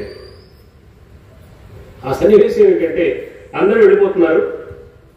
4 అడుగులు వెళ్ళిన తర్వాత పరివారం బయలుదేరుతుంటే కైక మళ్ళీ ఒక్కటి వెనక్కి వచ్చి భరద్వాజ మహర్షి పాదాల మీద వాలి కొంగు ముఖానికి అడ్డంగా పెట్టుకుని విలవిల ఏడ్చింది. పాపం, నేను ఈ పని చేయవలసి వచ్చింది, రాముడిని వేరే అరణ్యాలకు పంపాల్సి వచ్చింది, రాముడు నన్ను ప్రేరణ చేశాడు, అందుకోసం బాధపడింది. కానీ వీళ్ళందరూ నిందిస్తున్నందుకు బాధపడలాగా. ఆయన భరద్వాజ మహర్షి చాలా ఉపాయంగా, ఆయనకు తెలుసు ఆవిడ ఎందుకు బాధపడుతుందో, రాముడు దూరమైనకే బాధపడుతుంది కైకమ్మ. కానీ అందరూ నిందిస్తున్నందుకు బాధపడుతోంది అని ఆయన అర్థం చేసుకున్నట్లుగా అభినయించి ఆయన ఓదార్చాడు. ఓయమ్మ ఎందుకమ్మా ఈ ఏడుపు నీవు కోరితి ఎది, అది నీవై చేయుట కాదే, దేవతలు ఆయడ నీ ఎడదన్ అట్టులాడిరిగాకన్. దేవతలు ఆ సమయంలో నీ మనస్సును ఆ విధంగా నడిపించారు, వాళ్ళ పని నెరవేర్చుకోవడానికి నిన్ను ఉపకరణంగా వాడుకున్నారు, అందుకని నువ్వు బాధపడక్కర్లేదు, నువ్వు చేసిన పని కాదు. సకలము కర్మాధీనము సకలము నియమిత ఫలంబుచానా, ఇది ఏరికి తెలియబోవదు. ఎవరికి తెలియదు ఈ విషయం, అంతా నియమం ప్రకారం కర్మఫల అనుభవం ప్రకారమే జరుగుతుంది. దేవతలను మానవులను దేవతలీకృతికి నిన్ను గెలతురు. ఈ లోకంలో దేవతలు కొందరు, మానవులు కొందరు ఉన్నారు. ఈ దేవతలు నువ్వు చేసిన పనిని మెచ్చుకుంటారు. మనుజులు నీ విధములు నిందింతురు. మానవులు తెలియక నువ్వు తప్పు చేసావనుకుని నేను నిందిస్తాడు. నీవెయ్యది కోరెదిందు నీవే కనుమి. నీకు దేవతలు మెచ్చుకోవడం కావాలా, మానవులు మెచ్చుకోవడం కావాలా? దేవతలు నేను మెచ్చుకుంటున్నారు. దేవతలు మెచ్చే పని చేసిన ఉత్తమురాలివి నీవు అని ఆమెను ఓదార్చారు భరద్వాజ మహర్షి. అక్కడి నుంచి వాళ్ళు వెళ్ళారు. రాముడిని కలుసుకోవడం, రాముడు అంగీకరించకపోవడం, పాదుకలు ఇవ్వడం, పాదుకలకు పట్టాభిషేకం చేయడం మూలంలో ఇక్కడ కూడా ఉంటుంది. ఆ పాదుకలకి భరతుడు చేసిన సేవలని మూలంలో కంటే చాలా వివరంగా చెప్పాడు విశ్వనాథ వారు. ప్రతిరోజు ఉదయాన్నే నిద్రలేచి ఆ పాదుకలకు సుప్రభాత గీతాలు పాడతాడు. ఆ పాదుకలకు పులికాపు పెట్టి అభ్యంగర స్నానం చేయిస్తాడు. రాముడే అక్కడ ఉన్నట్లుగా. తనకు ఏదైనా పరిపాలనలో సందేహాలు వస్తే ఆ పాదుకల దగ్గర నిలబడి 2 చేతులు కట్టుకుని వెల్లడిస్తాడు. అన్నయ్య ఈ సమస్య వచ్చింది, ఏం చేయమంటావని. ఆ పాదుకల్లో నుంచి తనకేదో స్మరణ కలుగుతుంది. ఆ స్మరణ ప్రకారం పరిపాలిస్తాడు. అంటే పాదుకా పట్టాభిషేకంలో ఉన్న ఆంతర్యాన్ని 1-2 మామూలు మాటలతో కాకుండా వివరంగా విశ్వనాథ వారు చెప్పారు. ఆ పాదుకలకు ఆయన చేసిన సేవ, ఆ విశేషాలన్నీ. అక్కడికి వచ్చి నందిగ్రామానికి వచ్చి ఆయన పాదుకలకు పట్టం కట్టి పాదుకా పట్టాభిషేకం చేసి రాజప్రతినిధిగా పరిపాలించాడు భరతుడు. రాముడు దండకారణ్యానికి బయలుదేరాడు సీతా లక్ష్మణులతో కలిసి. దారిలో అత్రి అనసూయ ఆశ్రమానికి వెళ్ళారు. దండకకి వెళ్లే ముందు వాళ్ళు ఆ ఆశ్రమంలో అత్రి మహర్షి చాలా ఆనందించి పిలుస్తాడు. అనసూయాదేవి పాతివ్రత్య వైభవం అంతా చెప్తాడు. ఆమె తపశ్శక్తి గురించి వివరిస్తాడు. కానీ విశ్వనాథ వారు దానికంటే ముందు మామూలుగా మన ఇళ్లలో ఒక వృద్ధమూర్తి బంధువుల్లో చిన్నవాడెవడైనా తన ఇంటికి వెతుక్కుంటూ వస్తే ఎంత ఆనందాన్ని పొందుతాడో ఆ ఆనందాన్ని అత్రి మహర్షి నోట పలికింపజేశాడు. ఓ 90 ఏళ్ల వృద్ధులు ఉన్నాడు మన బంధువులు ఎవరో. ఓ 25 ఏళ్ల కొన్నాడు. చాలా రోజుల తర్వాత ఆ ముత్తాత గారిని చూడడానికి వెళ్ళి తాతయ్య బాగున్నావా అని పలకరిస్తే ఆ తాత ఎంత మురిసిపోతాడో అత్రి మహర్షి అంత సంతోషపడ్డాట. ఈనాళ్ళకి అత్రి అనసూయాని ఈ వృద్ధులు ఇక్కడ ఉన్నారని గుర్తుంది కదా రామచంద్ర, చాలా సంతోషంగా ఉంది ఆయన అని అత్రి మహర్షి పలికించారంటే తెలుగు లోగిళ్లలో ఉండే బాంధవ్యాలు, వాటి మాధుర్యాలు, వైభవాలు సందర్భం వచ్చినప్పుడులా విశ్వనాథ వారు ప్రస్తావన చేస్తారు. రామాయణ కల్పవృక్షంలో ఉన్న ప్రత్యేకతల్లో ఒకటి. సరే వాడు మాట్లాడుకున్నారు. అనసూయాదేవి సీతమ్మను లోపలికి తీసుకెళ్లి ప్రత్యేకించి మాట్లాడారు. అనసూయాదేవి పాతివ్రత్య వైభవం అంతా అత్రి మహర్షి రామలక్ష్మణులందరికీ చెప్పాడు. ఆ సీతాదేవికి ఏవో అంగరాగాలు, ఆభరణాలు, వస్త్రాలు అవన్నీ ఇచ్చింది. అవి చెడని పూమాల, అది వాడదు. ఈ వస్త్రాలు పాతబడవు. ఇట్లాంటి వైభవం అంతా ఉంది. ఎప్పుడు భర్తకు ఏ అలంకారం చేసుకోకపోయినా ఇవి ధరించినందువల్ల ఎప్పుడు అందంగా కనపడతావు. స్నానం చేయకపోయినా స్నానం చేసినట్టే కనపడతావు. అలంకరించుకోకపోయినా అలంకరించుకున్నట్టే కనపడతావు. వీటి మహిమ వర్ణించి ఇస్తుంది. అవన్నీ తీసుకుంది. అది మూలంలో కూడా ఉంది. సీతని ఒళ్ళో కూర్చోబెట్టుకుని బాగా వృద్ధురాలైన ఆ అనసూయాదేవి, అవునే అమ్మాయి, నీ పెళ్ళేదో చాలా ప్రత్యేకంగా జరిగిందిట. మీ నాన్న వింతైన షరత్ ఏదో పెట్టాట. ఆ పెళ్లి విశేషాలు వినాలనుంది, కాస్త చెబుదు. తాం సధాం శ్రోతుమిచ్చామి విస్తరేణ చ మైథిలీ. ఆ కథ వివరంగా చెప్పమ్మా, ఆవిడ తెలీదా? వివరంగా చెప్పు అంటే ఏం చెప్తుందో చూద్దాం. ఏదో మహావీరుడు శోధన భగం చేశాడు కదా అని చేసుకున్నాను పిన్ని గారు, చూశారా ఇలా అడవులకు తీసుకొచ్చాడు అని చెప్పాలి సీత. అలా చెప్పకుండా తండ్రికి ఇచ్చిన మాట కోసం రాజ్యవైభవాలు తృణప్రాయంగా త్యాగం చేసి అడవులకు వచ్చిన ధర్మవీరుడైన రామచంద్రుడికి భార్య అయినందుకు నేను గర్విస్తున్నాను అని చెప్పింది సీత. అక్కడ వాల్మీకి మహర్షి చాలా చమత్కారంగా అనసూయతో మాట్లాడింది అని రాశారు. ఏంటంటే ప్రూఫ్ సరిగ్గా చూడలేదా పుస్తకం అచ్చు వేసేప్పుడు? అనసూయ సీతతో మాట్లాడేదని ఉండాలి కదా. ఆయన పొరపాటు రాశాడా? అచ్చు తప్ప అది? ఆయన ఏమన్నా మతిమరుప? ఎందుకలా రాశాడు అంటే సీత కూడా అనసూయే. తనకు దక్కవలసిన రాజ్యభోగాలు తన మరిదికి తోడికోడలకి దక్కాయని అనుకోవాలి. అది సీత యొక్క ఔన్నత్యం. అది చెప్పడానికి ఆమె కూడా అనసూయ, అసూయ లేని స్థితి కలిగిన తల్లి ఆమె అని చెప్పడానికి. ఈ పెళ్లి ఎలా జరిగింది అమ్మాయి అంటే వివరాలని చెప్పింది. సీత సమాధానం దాన్ని వ్యాఖ్యానిస్తూ రాశారు విశ్వనాథ వారు. అందులో ఒక పద్యం చూద్దాం. ఒకనికి విత్తముండినను ఉండదు విద్య. ఒకరికి సంపదలు బాగా ఉంటాయి కానీ చదువు ఉండదు. 2 ఉండినను సఖియకు ఈడు జోడైన ఛాయకనంబడదు. సంపద ఉంటుంది, విద్య ఉంటుంది, కానీ భార్యకు ఈడు జోడుగా ఉండే మనస్తత్వం ఉండదు. అద్దియున్న ఇంటికి పైకప్పుపై నిలిచి నిలుగునాతడు. అది మంచి గుణాలు ఉంటే నేను చాలా గొప్పవాడిని, నేను చాలా ప్రత్యేకమైన మనిషిని అని అందరి మీద పెత్తనం చాయించే ప్రయత్నం చేస్తాడు. భార్యను చులకనగా చూస్తాడు. అతడు సాధుశీలుడై ఒకడు కనంబడడు, అదియునుండిన శౌర్య పరాక్రమాబ్ధియై. కానీ రాముడు ఈ అన్ని మంచి గుణాలు కలిగి అపారమైన పరాక్రమ సంపదకు నిలయమా అన్నట్లుండి ధర్మమూర్తిగా ఉన్నాడు. అటువంటి రాముడికి భార్యగా ఉన్నందుకు నేను చాలా సంతోషిస్తున్నాను అని సీతమ్మ చెప్పినట్లుగా అయోధ్యాకాండలోని ఈ కథా సన్నివేశాన్ని వర్ణించారు విశ్వనాథ వారు. ఇలా సాహితీ విమల తీర్థము అనే పేరు కలిగిన అయోధ్యాకాండను ముగించారు విశ్వనాథ వారు 5 ఖండాలుగా. అక్కడి నుంచి వాళ్ళు దండకారణ్యానికి బయలుదేరి వెళ్ళారు. రామచంద్రమూర్తి సీతా లక్ష్మణులతో కలిసి దండకలో అడుగు పెట్టినప్పటి నుంచి జరిగింది అరణ్యకాండ. అరణ్యాలు అడుగు పెట్టారు కాబట్టి అక్కడి నుంచి అరణ్యకాండ అని పేరు పెట్టారు. సాహితీ విమల తీర్థము అనే అయోధ్యాకాండకు పేరు పెట్టిన విశ్వనాథ వారు అరణ్యకాండకు కూడా ఒక పేరు పెట్టారు. అన్ని కాండలకు ఆయనే ఒక పేరు పెట్టుకున్నారు. కథాకథన శిల్పానేక మార్గాభిరామము. కథాకథనము అనే శిల్పంలో అనేకమైన మార్గాలు అందంగా చూపించినది అరణ్యకాండ, నా అరణ్యకాండ. నేను రాసిన అరణ్యకాండ అంటే విశ్వనాథ వారు రాసిన అరణ్యకాండ అలాంటిది అనమాట. అంటే కథ బాగా నడిపించారు కాబట్టి ఎన్ని కథలు ఏ పద్ధతిగా నడిపించారో అరణ్యకాండలో చూస్తే విశ్వనాథ వారి ప్రతిభ కనపడుతుంది. అసలు ప్రారంభమే ప్రవిశ్యతి మహారణ్యం దండకారణ్యమాత్మవాన్ అని ప్రారంభమవుతుంది వాల్మీకి రామాయణంలో అరణ్యకాండ. రాముడు దండకారణ్యంలో ప్రవేశించాడు అని. విశ్వనాథ వారికి అది నచ్చలేదు. కావ్యం అలా ప్రారంభించకూడదు, కొత్త పద్ధతిలో ప్రారంభించాలనుకున్నాడు. అనుకుని దండకారణ్యంలో ఇక రాముడు రాబోతున్నాడు అనగా రాముడు దండకారణ్యానికి వస్తున్నాడని వార్త వచ్చింది మహర్షులకు.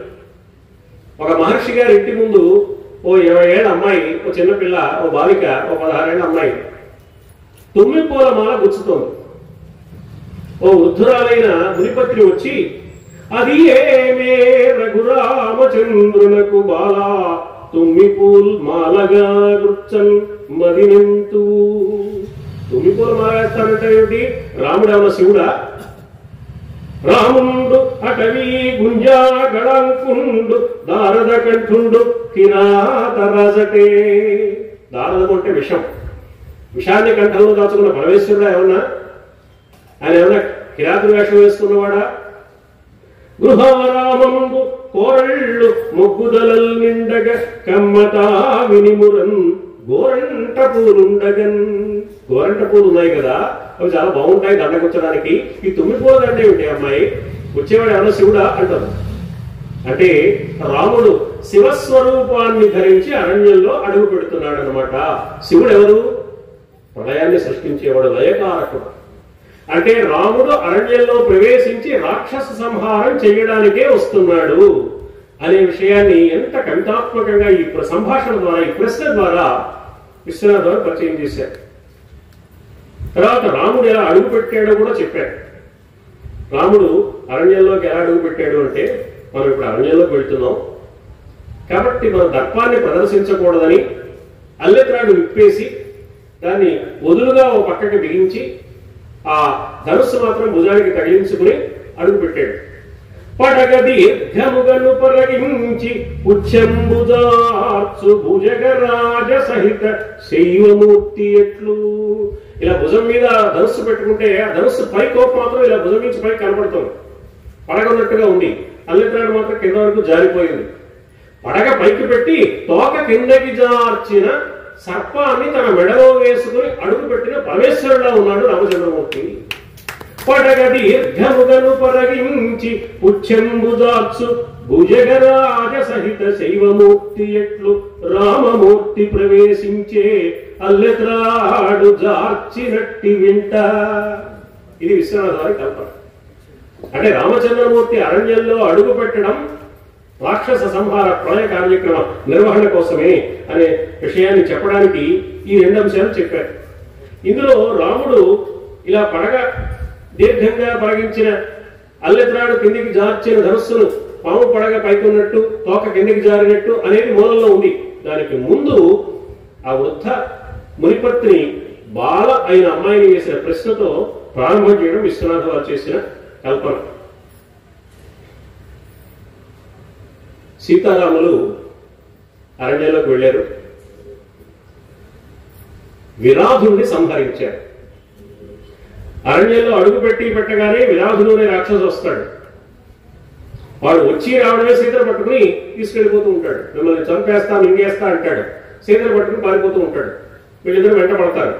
వాళ్ళని కూడా పట్టుకుంటాడు, వాళ్ళని కూడా భుజాల మీద ఎక్కించుకుంటాడు, సీతను సంకలో ఎక్కించుకుంటాడు, పరిగెడుతూ ఉంటాడు.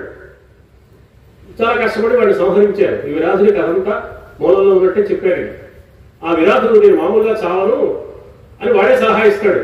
నన్ను మీరు చావగొడుతున్నారు, నేను బాధపడుతున్నాను కానీ చావను, నన్ను కూర్చండి భూమి మీద. నేను ఒక గంధర్వుణ్ణి, కుబేరుడు విషయంలో తప్పు చేసి ఈ శాపాన్ని తెచ్చుకుని రాక్షసుని అయ్యాను. అందువల్ల నాకు శాప విముక్తి కలిగించిన ధన్యులు వేరు, వాళ్ళకి కృతజ్ఞత చెప్తాడు. ఈ కథంతా మూలంలో ఉన్నట్టు చెప్పారు. ఆ పని అయిపోయిన తర్వాత ఓ ముని ఆశ్రమానికి వెళ్ళారు. ఆశ్రమంలో రాత్రి విడిది చేశారు. ఆశ్రమంలో ఏముంటుంది? తాటాకులతో కట్టిన కప్పు, పక్కన గోడలు కూడా తాటాకులతో కట్టిన గోడలే ఉంటాయి.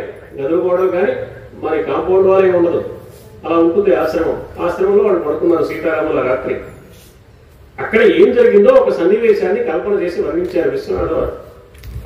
ఉద్భవ శృంగమో యువకురంగము దడి బొడిచి లోనికి చూచిపోవుచుండా. ఈ అరణ్యకాండాన్ని కూడా 5 ఖండాలుగా విభాగం చేశారు విశ్వనాథ వారు. మొదటి ఖండం దశవర్ష ఖండం. అంటే రాముడు 14 సంవత్సరాల అరణ్యవాస కాలంలో 10 సంవత్సరాలు గడిపిన కాలాన్ని ఒక ఖండంగా చేశారు. 10 సంవత్సరాల్లో ఆశ్రమాలన్నీ తిరిగి చెట్టుకి అగస్త్య మహర్షి ఆశ్రమానికి వెళ్తాడు రాముడు. అందుకని 10 సంవత్సరాల్లో జరిగిన కథ, అసలు కథ అంతా తర్వాత 4 సంవత్సరాల్లోనే జరిగింది. అందుకని 10 సంవత్సరాల కథ క్లుప్తంగా చెప్పారు. అందుకని దీన్ని దశవర్ష ఖండంలో ఒక విభాగం చేసి విశ్వనాథ వారు 10 సంవత్సరాలకు సంబంధించిన ఈ కార్యక్రమం. అందులో వాళ్ళు మున్యాశ్రమంలో విడిది చేశారు ఒకనాటి రాత్రి.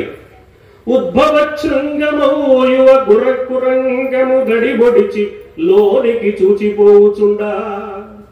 ఒక చిన్న లేడి పిల్ల అప్పుడప్పుడే కొమ్ములు మురుస్తున్నాయి. అప్పుడప్పుడే కొమ్ములు మురుస్తున్నందువల్ల అప్పుడప్పుడే పళ్ళు వచ్చే పిల్లవాడికి పళ్ళు దొరదగా ఉండి ప్రతిదీ కొరికినట్టుగా ఈ కొమ్ములకు దొరదగా ఉండి ఏదో ఒకదాన్ని పొడుస్తూ ఉంటాయి. సీతారాములు నిద్ర చేస్తున్న ఆ గదికి సంబంధించిన తాటాకు గడిని పొడుస్తుంది. ఆ ఒక చిన్న లేడి పిల్ల వచ్చి రాత్రిపూట పొడిచి, ఆ పొడిచినప్పుడు ఖాళీ వస్తుంది, అందులో లోపలికి చూస్తుంది సీతారాములు. ఒక ఉద్భవ శృంగము, శృంగం అంటే కొమ్ము, ఉద్భవం అంటే అప్పుడే పుడుతున్న కొమ్ములు కలిగిన లేడి పిల్ల. అప్పుడే పుడుతున్న కొమ్ములు కలిగిన లేడి పిల్లని రాయొచ్చు కదా, అలా రాయరాయ. ఉద్భవ శృంగము అంటే భాషా పట్టును చూపిస్తారు. అక్కడక్కడ ఎంత అద్భుతమైన సంస్కృత పదాలు ప్రయోగిస్తారంటే. ఉద్భవ శృంగము యువ కురంగము దడి పొడిచి లోనికి చూచిపోవుచుండ. నిస్తబ్ధము గాలి నిల్చి తరంగభృతి చెట్లపై ముర్మురించుచుండా. గాలి వేగంగా తరంగాలుగా వచ్చి చెట్ల మీద విహరిస్తుంది. అప్పుడప్పుడు రోమాంధమాపి పరున్న ఆశ్రమ కవి నిట్టూర్పు జాచుచుండా. అక్కడున్న ఆవులు నెమరు వేయడం మానేసి నిట్టూర్పులు విడుస్తున్నాయి. మధ్య మధ్యలో ఆ శబ్దాలు వినపడుతున్నాయి. అర్ధరాత్రి గుడ్లగూబల అరుపులు వినపడుతున్నాయి. అరణ్య ప్రాంతం కాబట్టి దూరంగా సింహ గర్జనలు వినపడుతున్నాయి. ఇలాంటి సన్నివేశం కనపడుతుంది. అప్పుడప్పుడు రోమంధమాపి పరున్న ఆశ్రమ గవి నిట్టూర్పు జార్చుచుండ. నడికిరే భూకస్వనము సింహ గర్జయు వదలి వేర్సౌవడి మెదలకుండ. ధరణి సంతానమునకు అంటే భూదేవి పుత్రికైన సీతకి నిద్రా మనస్సు హాయిగా నిద్రపోతుంది సీత, ఎంత జరుగుతున్నా కూడా. కానీ రాముడు స్వామి జాగ్రత్త పడి సతిపైని చేయి చాచి మాటికి చూచుచుండ. ఆయన నిద్రపోతుంది కదా, ఏమీ ఆమెకు నిద్రాభంగం కలగట్లేదు కదా, రాముడు మాటికి ఓ చెయ్యి ఆవిడ మీద వేసి చూస్తున్నట్ట. ప్రభు సుఖాపాదిని గతించే రాత్రి ఎల్లా. ఆ విధంగా రామచంద్రమూర్తి ఆమె పట్ల బాధ్యతతో ఉన్న కారణం చేత ఆవిడ హాయిగా నిద్రపోయింది. అలా రాత్రి గడిచింది అని ఒక చమత్కారమైన వర్ణన చేశారు. విరాధుడిని సంహరించిన తర్వాత అతడు తన పూర్వజన్మ వృత్తాంతం చెప్పి, నేను కుబేరుడి శాపం వల్ల ఇలా అయ్యాను, మీరు శాప విముక్తి కలిగించారు, నాకు తృప్తిగా ఉంది అని చెప్పాక రాముడు చాలా బాధపడ్డాడు. ఎందుకో ఈ రాక్షసులు ఇలాంటి పని చేస్తారు, ఆ రాక్షస ప్రవృత్తి మానుకోరు, ఏదో ఒక పాడు పని చేస్తారు, రాక్షస జన్మ వస్తుంది, మళ్ళీ ఆ జన్మలో అయినా బుద్ధి తెచ్చుకోరు, మళ్ళీ పాడు పని చేస్తారు, మళ్ళీ నీచమైన జన్మ వస్తుంది. ఈ జన్మ కర్మల బంధాన్ని గురించి అక్కడ రామచంద్రమూర్తి ఆ విరాధుని చూసి జాలి పడుతున్నట్లుగా వర్ణించారు. ఈ జన్మలో చేసిన కర్మకు ఫలితంగా తర్వాతి జన్మ అనేది భారతీయ ఆధ్యాత్మిక సిద్ధాంతం. ఈ సిద్ధాంతాన్ని ప్రతిపాదించడం కోసం రాముడి మనస్సులో ఈ ఆలోచనలు వచ్చాయని విశ్వనాథ వారు చెప్పారు. అంటే విశ్వనాథ వారు కేవలం కథ చెప్పడం కాకుండా సనాతనమైన భారతీయ ధార్మిక విషయాల ప్రస్తావన అక్కడక్కడ కావ్యంలో చేస్తూ ఉంటారు అన్నమాట. అందుకోసం చెప్పారు. వాళ్ళు శరభంగ మహర్షి ఆశ్రమానికి వెళ్ళారు. ఆ శరభంగుడు రాముడి దర్శనం అయిన తరువాత రాముడి సమక్షంలో అగ్నిలో ప్రవేశించి ప్రాణాలు వదిలాడు. అక్కడికి మహర్షులందరూ వచ్చారు. అక్కడి నుంచి సుతీక్ష మహర్షి ఆశ్రమానికి వెళ్ళారు. మహర్షి మండలంతా రాముడికి ప్రార్థనలు విన్నవించుకున్నారు. నువ్వు ఎప్పుడెప్పుడు వస్తావని ఎదురు చూస్తున్నావయ్యా, ఈ రాక్షసుల వల్ల మేము చాలా బాధలు పడుతున్నాం, ఈ రాక్షసుల బాధ తొలగించి మాకు రక్షణ కలిగించవలసిందిగా నిన్ను ప్రార్థిస్తున్నాం. మాతృగర్భంలో ఉన్న బిడ్డకు తల్లి ఎలా రక్షణ కలిగిస్తుందో ఆ విధంగా మాకు నువ్వు రక్షణ కలిగించాలి అని అడిగినట్లుగా మూలంలో ఉంటుంది. గర్భభూతాస్తపోధన. విశ్వనాథ వారి మహర్షులు రాముడిని ఏమడిగారో చూడండి. ఆ రాక్షసులు ఎంత మూర్ఖులు, మేమేమో ఉపవాసాలు చేసి యజ్ఞాలు చేసి యాగాలు చేసి వ్రతాలు చేసి బక్క చిక్కుపోయి ఇలా ఉంటాం, మేమేమైనా పుష్టిగా ఉంటామా? అయినా కూడా మమ్మల్ని తినాలని చూస్తున్నారు వాళ్ళు. ఒక్క దవడకు రాని మా బక్క ఒడలులకును మగము వాచెదరు పాలసులు అసురులు. వాళ్ళు ఎంత మూర్ఖులంటే ఒక్క దవడకు కూడా సరిపోం మేము, అలాంటి బక్క చిక్కిపోయిన వాళ్ళం, మమ్మల్ని పీక్కు తింటున్నారయ్యా. వెలుగు కోరళ్ళ బరిసెలు పట్టి ఆచికొనగా అడవి మృగాలు రఘుప్రవీర. కోరలతో పొడిచి మమ్మల్ని చంపి తినడానికి ఏమన్నా మృగాలమా?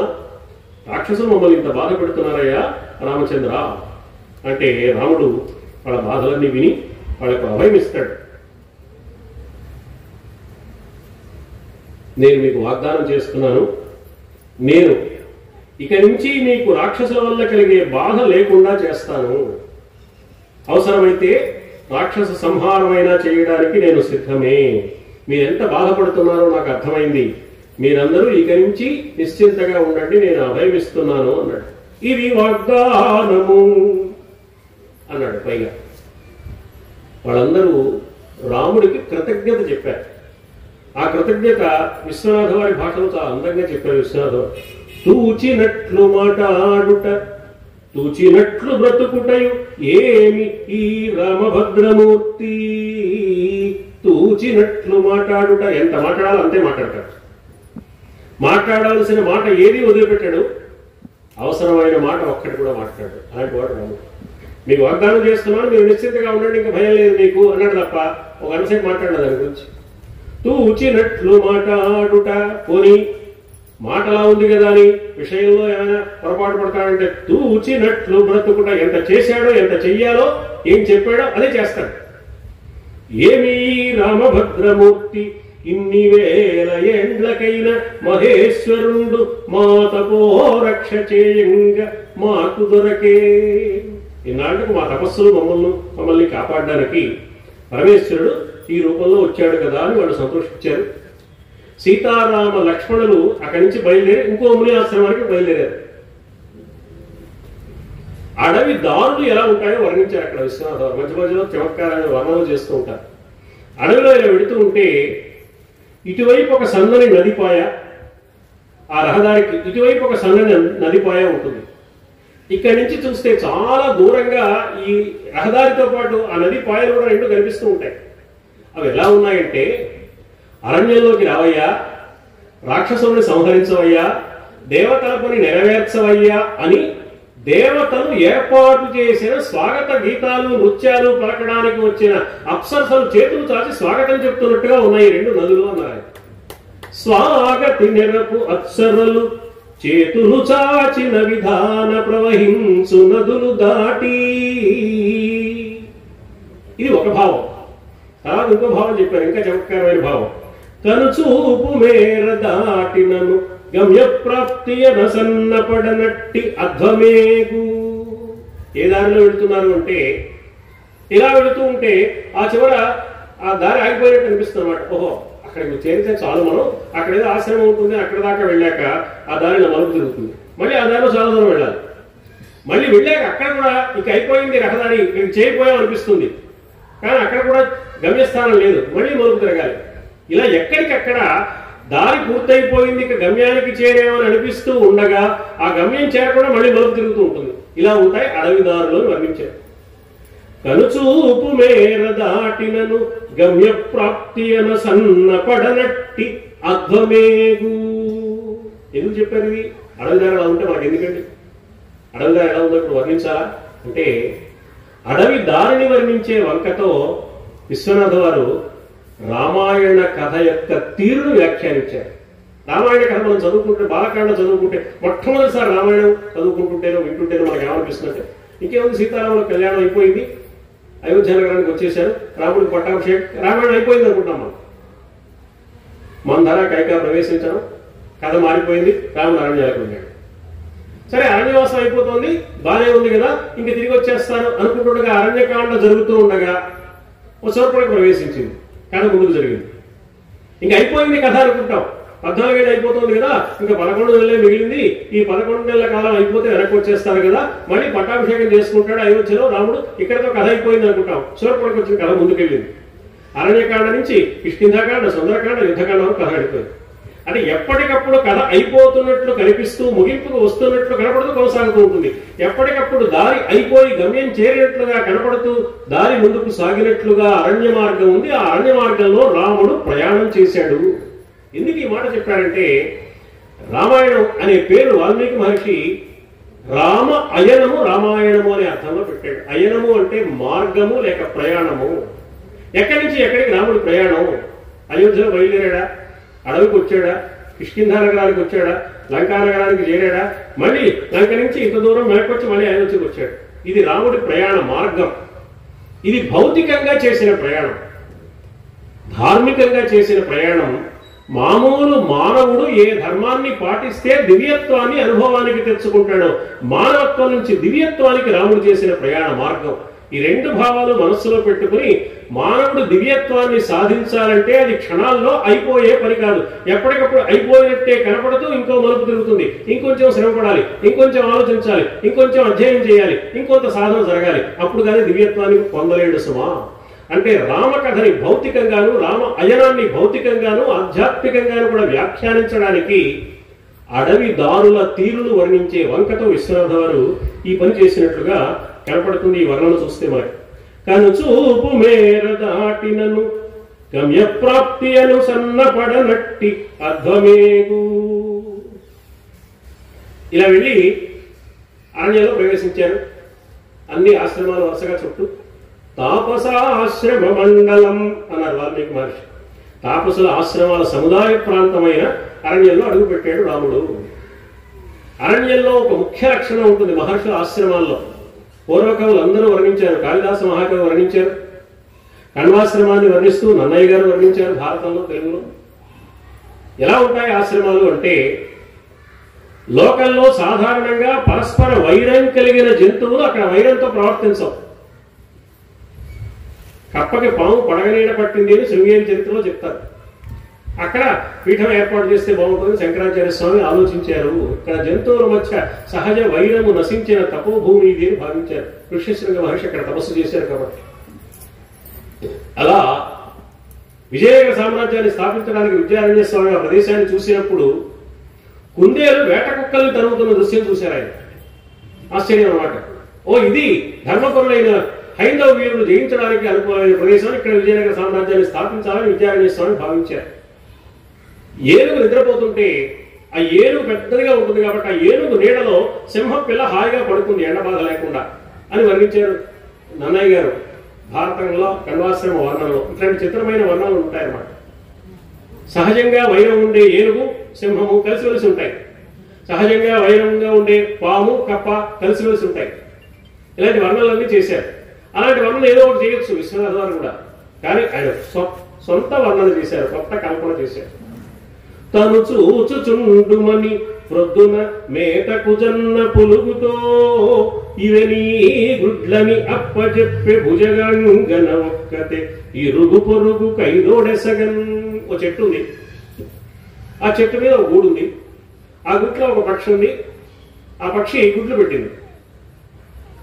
ఆ గుట్లో వదిలేసి మేతల కోసం వెళ్తోంది పక్షి. పొద్దున్నే వెళ్తుంటే మరి గుడ్లు అందులో పిల్లలు ఉన్నాయి కదా, గుడ్లకి ఏం ప్రమాదం జరుగుతుంది, ఎవరికి అప్పచెప్పాలి?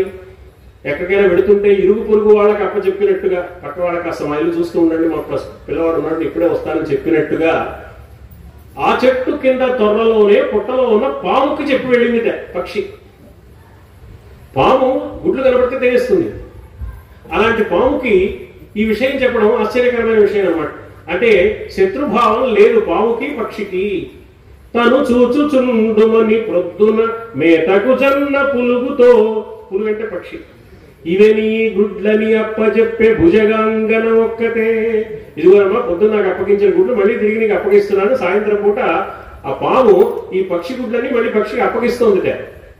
ఇరుగు పొరుగు కైదోడెసగన్, ఇరుగు పొరుగు ధర్మాన్ని అవి పాటిస్తున్నాయి అనే విషయాన్ని అక్కడ చెప్పారు. ఇలా సీతారాములు ముందుకు సాగుతూ ఆ అరణ్య వైభవాన్ని అంతా చూస్తూ వెళుతున్నప్పుడు అరణ్య ప్రాంతాలు ఎలా ఉంటాయో ఒక అద్భుతమైన వర్ణన, చాలా వర్ణనలు చేశారు. అవకాశాన్ని బట్టి మనం కొన్ని విశేషాలు చెప్పుకుందాం. ఎలా వర్ణించారు అంటే, దీప్రమోహన చంద్రకి ప్రభాజ్యోతిత వనసీమము మయూర వైభవంబు అబ్ధి నీలానీలయామ్య దిశాలంబమాన అంబుదాభోగ మధుర రేఖ చందనానలవనీ సంవాసి చమరీ మృగాలి వాంచల వ్యజన రేఖ లలిత తమాల పల్లవ గుళుచ్చ కదంబ కల్పిత ఛాయా ప్రకామరేఖ జరఠ వర్షర్తు సమయ ఘాసక్ష విప్రతను నవోరభ్రలోమ కంధాసుషమయు కాంచుచును దారి నడువ రాఘవకు నుండు జనక సుత భర్త మున్నంటి చనుచునుండే. భర్త అనుసరించి ఆవిడ నడుస్తుంది, రాముడు ముందు నడుస్తున్నాడు. ఏ ప్రదేశంలో నడుస్తున్నారు వీళ్ళు? దీప్రమోహన చంద్రకి ప్రభా ద్యోతిత వనసీమము మయూర వైభవంబు. చంద్రకి అంటే నెమలి, నెమళ్ళన్నీ అక్కడ తిరుగుతున్నాయి. చాలా ఆహ్లాదకరమైన వాతావరణం కనపడుతోంది. వన మయూర వైభవంబు, ఆ వనసీమంతా అలా నెమళ్ళు అక్కడక్కడ సంచరిస్తూ పింఛాలు విప్పి అద్భుతమైన దృశ్యం కనపడుతూ అలా ఉంటే వెళ్తున్నారు వీళ్ళు. అబ్ధి నీలానీలయామ్య దిశాలంబమాన అంబుదాభోగ మధుర రేఖ. దక్షిణ సముద్రం నుంచి చల్లని గాలి వీస్తోంది. ఆకాశంలో నీలి మేఘాలు గుంపులు గుంపులుగా కనిపిస్తున్నాయి. ఆ నీలి మేఘాలను చల్లని గాలి తాకుతోంది. ఏ క్షణమైనా వర్షిస్తుంది అన్నట్లుగా ఆహ్లాదకరమైన వాతావరణం కనపడుతోంది. అక్కడ చీకటి చెట్లున్నాయి. చందనాచలవనీ సంవాసి చమరీ మృగాళి వాలాంచల వ్యజన రేఖ లలిత తమాల పల్లవ గుళుచ్చ కదంబ కల్పిత ఛాయా ప్రకామరేఖ జరఠ నవవర్షర్తు సమయ ఘాసక్ష విప్రతను నవోరభ్రలోమ కంధాసుషమయు. చీకటి చెట్లున్నాయి, అవి నల్లగా ఉంటాయి, కానీ వాటి ఆకులు చిగుళ్ళు ఎర్రగా ఉంటాయి. ఆ ప్రదేశాలన్నీ చూస్తున్నారు. పచ్చిగడ్డి బాగా ముదిరిపోయి నలుపుకి ఆకుపచ్చకి మధ్యలో ఉన్న గడ్డి ఉంది. అలా ఉన్న ఆ గడ్డి మీద నడుస్తున్న, ఆ నేల మీద నడుస్తున్న గొర్రెల సముదాయాన్ని చూస్తున్నారు. గొర్రెల సమూహంలాగా అనిపిస్తుంది దూరానికి అది. అలా ప్రకృతిలో ఉన్న అరణ్యాన్ని సహజ సుందరమైన తీరులో విశ్వనాథ వారు వర్ణన చేశారు ఈ అరణ్యకాండలో, దశవర్ష ఖండంలో.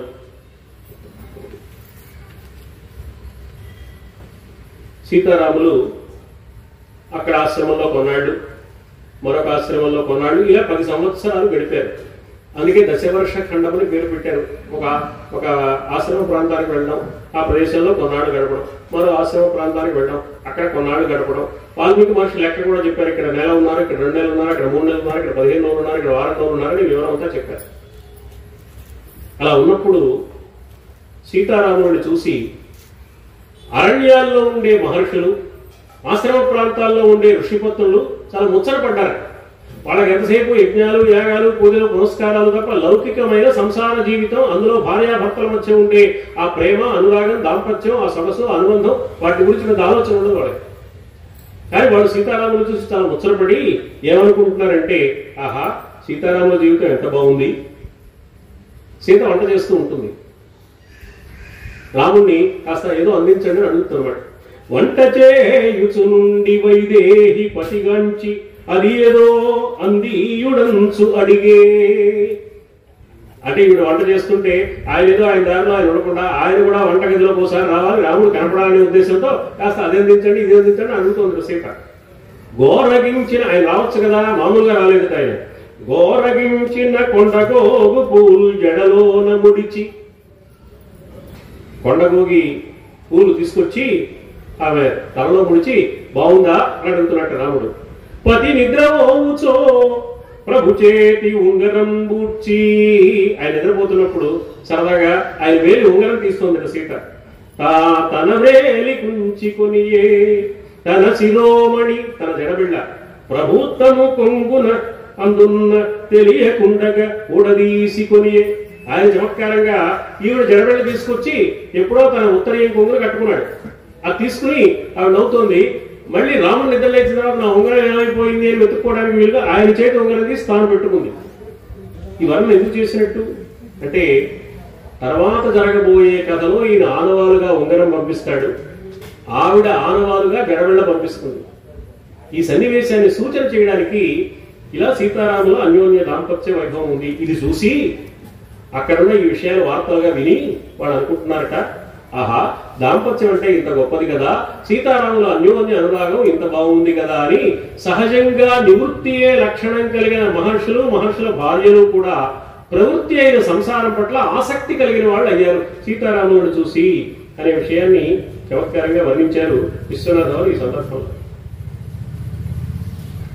మహర్షులందరూ కోరితే రాముడు వాగ్దానం చేసిన విషయాన్ని ప్రస్తావించి సీత, మీరు ఎందుకంటే అలా వాగ్దానం చేశారు, రాక్షసులతో మనకు ప్రత్యక్షంగా వైరం లేదు కదా, మీరు ఈ వైరాన్ని ఆహ్వానిస్తున్నట్టుగా అనిపిస్తోంది అని ప్రశ్నిస్తుంది. ఈ వృత్తాంతం ఉంది వాల్మీకి రామాయణంలో కూడా. రాముడు చిరునవ్వు నవ్వి, ఓసారి అటు చూడు అక్కడ బొమ్మ కనపడుతోంది అన్నట్టు. ఆ బొమ్మ ఏమిటంటే, పాపరేని గణంబుపై పాదమున నొక్కి పడగపై ముక్కున పొడుచు నెమ్మి చూడు మంచును భూమి సుతకు చూపించే రాముడు భావ గంభీర ముగ్ధముక్తి. ఏం మాట్లాడాల రాముడు? అక్కడ సంభాషణ జరుగుతుంది, కానీ విశ్వనాథ వారు ఆ సంభాషణ లేకుండా సీత ఈ ప్రశ్న వేస్తే, ఒకసారి చూడు ఆ బొమ్మ చూడన్నాడు. అక్కడ ఒక పాము పడగెత్తి మీదకి రాబోతుంటే నెమలి దాని ముక్కుతో పొడుస్తూ తాళతో నలిపేస్తుంది. ఆ దృశ్యం చూపించు. పాము ఎంత ప్రమాదకరమైందైనా నెమలి దాన్ని చీల్చి చెండాడుతుంది సుమా, నువ్వు గమనించేవా? రాక్షసులు ఎంత తీవ్రమైన వాళ్ళైనా నా ముందు వాళ్ళు ఆగరని పరోక్షంగా రామచంద్రమూర్తి సూచన చేశాడు అనమాట. అందుకని ఆ బొమ్మ చూడన్నాడు. సీతన్నది, ఎంత సేగి వచ్చిన నైన ప్రతిఘటింపగలట్టి ప్రతిభ కలదని సేగి ఎందైనా కొని తెచ్చుకొందురా. ఎంత కష్టం వచ్చినా తట్టుకోగలను, నాకు పరాక్రమం ఉంది అనే అభిప్రాయంతో కావాలని ప్రమాదాలు, ఆపదలు కొని తెచ్చుకుంటారా ఎవరైనా? అయినా సాహసము కుంభ సంభవ సదృశులైన ప్రభువులెట్టును మానరు, ఆ ప్రభుల దివ్య కరుణ చేతనే కాదే లోకములు సేవి వాసి సుఖపడుచున్నవి పద్మనేత్ర. ఆవిడన్నది, మనకెందుకండి, అగస్త్యుడు లాంటి అపారమైన తపశక్తి సంపన్నమైన మహానుభావులు ఈ ప్రాంతాల్లో ఉన్నారు కదా, వాళ్ళ వల్ల ఎలాగో ఈ మహర్షులకు రక్షణ లభిస్తుంది, మీరెందుకు జోక్యం కలిగించుకోవడం అంది. అంటే అగస్త్యుడి పట్ల ఆమెకు నమ్మకం, గౌరవం ఉంది అని తెలిసింది. అందుకని రాముడు అన్నాడు, ఆయన కరుణ వల్లే కదా లోకాలన్నీ సుఖపడుతున్నాయి, కాబట్టి ఆయన ఆశయానికి అనుగుణంగా మనం బ్రతకడం న్యాయం, ఆయన ఆశయం మహర్షులకు మనం రక్షణ కల్పించాలి అనేది. ఇలా రామాయణ కథలోని పరమార్థాన్ని దృష్టిలో పెట్టుకుని సీతారాములు సంభాషణ చేసుకున్నట్లుగా విశ్వనాథ వారు కల్పించి వర్ణన చేశారు. వీళ్ళు సుదీక్ష మహామయ ఆశ్రమానికి వెళ్తారు 10 ఏళ్ల తర్వాత. వీళ్ళు అక్కడి నుంచి అగస్త్య మహర్షి ఆశ్రమం చూడాలని ఉంది, ఆయన ఎక్కడా కనపట్టలేదు, ఇన్ని ఆశ్రమాలు తిరిగినా. ఆయన ప్రత్యేకమైన ఆశ్రమంలో ఉన్నారన్నారు. ఆయన చాలా గొప్పవాడు, మహానుభావుడు, అపార తపశక్తి సంపన్నుడు. ఆయన దగ్గరికి వెళ్ళే మార్గం చెప్పమంటే వాళ్ళు చెప్పారు, ఇదిగో ఫలానా దారిలో వెళ్ళండి అయ్యా. మీకు అంతకంటే ముందుగా ఆయన సోదరుడు ఉంటున్న ఆశ్రమం కనపడుతుంది. ఆయన తన పేరు పెట్టుకోవాలని అగస్త్యుడు సోదరుడు అని చెప్తున్నాడు, అగస్త్య భ్రాత. లోకల్లో ఏమైందంటే ఊరు పేరు లేకుండా అన్నగారు గొప్పవాడైతే ఆయన పేరుతో చరామణి అయిపోయేవాడని అగస్త్య భ్రాత అనడం వ్యవహారంలో వచ్చేసింది. కానీ నిజానికి అగస్త్య భ్రాత అంత అనామకుడు కాదు. ఆయన కూడా గొప్ప తపశక్తి సంపన్నుడు, మంచివాడే. ఆయన పనికిరాని వాడు ఏం కాదు. వినయంతో పేరు పెట్టుకోలేదు అంతే. అందుకని ఎవరైనా చేతకాని వాళ్ళని, ఏ సామర్థ్యం లేని వాళ్ళని, అన్నగారి పేరుతో చరామణి అయిపోయే వాళ్ళని అగస్త్య భ్రాత అని వెక్కిరించకూడదు. వెక్కిరించడానికి ఉపయోగపడే మాట కాదు. రామాయణం ప్రకారం చూస్తే అగస్త్య భ్రాత సామాన్యుడు కాదు, ఆయన కూడా గొప్పవాడే. అన్న పట్ల అపారమైన భక్తి కలిగిన వాడు. ముందు ఆయన ఆశ్రమానికి వెళ్ళండి, మీరు అక్కడికి వెళ్ళేప్పటికి సాయంత్రం అవుతుంది, అక్కడ విశ్రాంతి తీసుకోండి, రేపు పొద్దున అక్కడి నుంచి బయలుదేరండి అని చెప్పారు. వీళ్ళు వెళ్ళారు, అగస్త్య భ్రాత ఆశ్రమానికి వెళ్ళారు. ఆ అగస్త్య భ్రాత అగస్త్య మహర్షి యొక్క వైభవం అంతా చెప్తాడు సీతారామ లక్ష్మణులకు. అందులో 2 కథలు, ముఖ్యమైన కథలు ఉన్నాయి. అందులో ఒక కథ వాతాపి ఇల్వలుల కథ. ఈ వాతాపి అనేవాడు, ఇల్వలుడు అనేవాడు చాలా ప్రమాదకరమైన వాళ్ళు. వీళ్ళు అరణ్య ప్రాంతంలో నివసిస్తూ అక్కడుండే మహర్షులందరినీ ఆరగిస్తూ ఉంటారు. అది కూడా ఒక వికృతమైన, విచిత్రమైన పద్ధతిలో ఆరగిస్తారు. మా ఇంటికి భోజనానికి రండి అని పిలుస్తాడు ఇల్వలుడు. వాళ్ళు వస్తారు. వాతాపిని పొట్టేలుగా చేసి వడ్డిస్తాడు. తినేసిన తర్వాత ఒరే వాతాపి బయటికి రారా అంటే ఆ మహర్షి పొట్ట తీర్చుకుని వాతాపి బయటకు వస్తాడు. ఇల్వలుడు వాతాపి కలిసి ఆ మహర్షికి భోజనం చేస్తారు. ఇది వాళ్ళ పద్ధతి. ఈ పద్ధతిగా వాళ్ళు దారి కాచి అడవి దారుల్లో మహర్షులందరినీ సంహరిస్తున్నారు. మహర్షులకు చాలా ప్రమాదకరంగా తయారయ్యారు వీళ్ళు. వీళ్ళ ఆట కట్టించిన వాడు మా అన్నగారు అగస్త్య మహర్షి అని చెప్పాడు. ఆ కథా వృత్తాంతాన్ని చెప్పాడు. కథాకథన శిల్పానేక మార్గాభిరామం అన్నారు కదా. ఆ కథ నడిపించడానికి విశ్వనాథుడు ఎలాంటి అంశాలు చెప్పాడో మనం చూస్తే ఎందుకు అరణ్యకాండ కథాకథన శిల్పంలో ప్రత్యేకమైంది అనేది మనకు తెలుస్తుంది. వాతాపి ఇల్వలుడు అనేవాడు ఉన్నారు. ఆ వాతాపి ఎలాంటి వాడు అంటే విశ్వనాథుడు చక్కని కల్పన చేసి మూలల్లో లేని కల్పనలు చెప్పారు.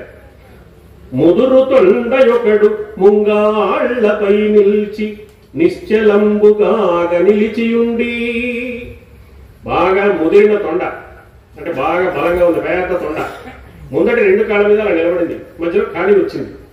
అది తెలియక పాపం కాళ్ల నడుమ నుండి కదలు చీమల బారు చెదరు చీమలను గ్రసించునట్లు. తెలియక చీమలు దానికి ఎదురించి పెడుతూ ఉంటాయి. వచ్చిన ఒక్కొక్క చీమను మింగేస్తూ ఉంటుంది. అలా వికృత రూపాన్ని ధరించకుండా సాత్వికమైన రూపాన్ని ధరించి మోసగించి అడవి దారి వెంట ప్రయాణం చేసే బాటసారులైన మహర్షులని ఈ వాతాపి ఇల్వలుడు అనేవాడు తినేస్తున్నారు అని తొండ పోలికతో చెప్పారనమాట. అలా చెప్పి ఆ వాతాపి ఇల్వలుల వృత్తాంతాన్ని వివరించారు. ఈ సంగతి తెలిసి మా అన్నయ్య అగస్త్య మహర్షి ఆ దారి వెంట వెళ్ళాడు. ఆ వాతాపి ఇల్వలుడు కనబడతారు కదా, వాళ్ళిద్దరు కనబడ్డారు.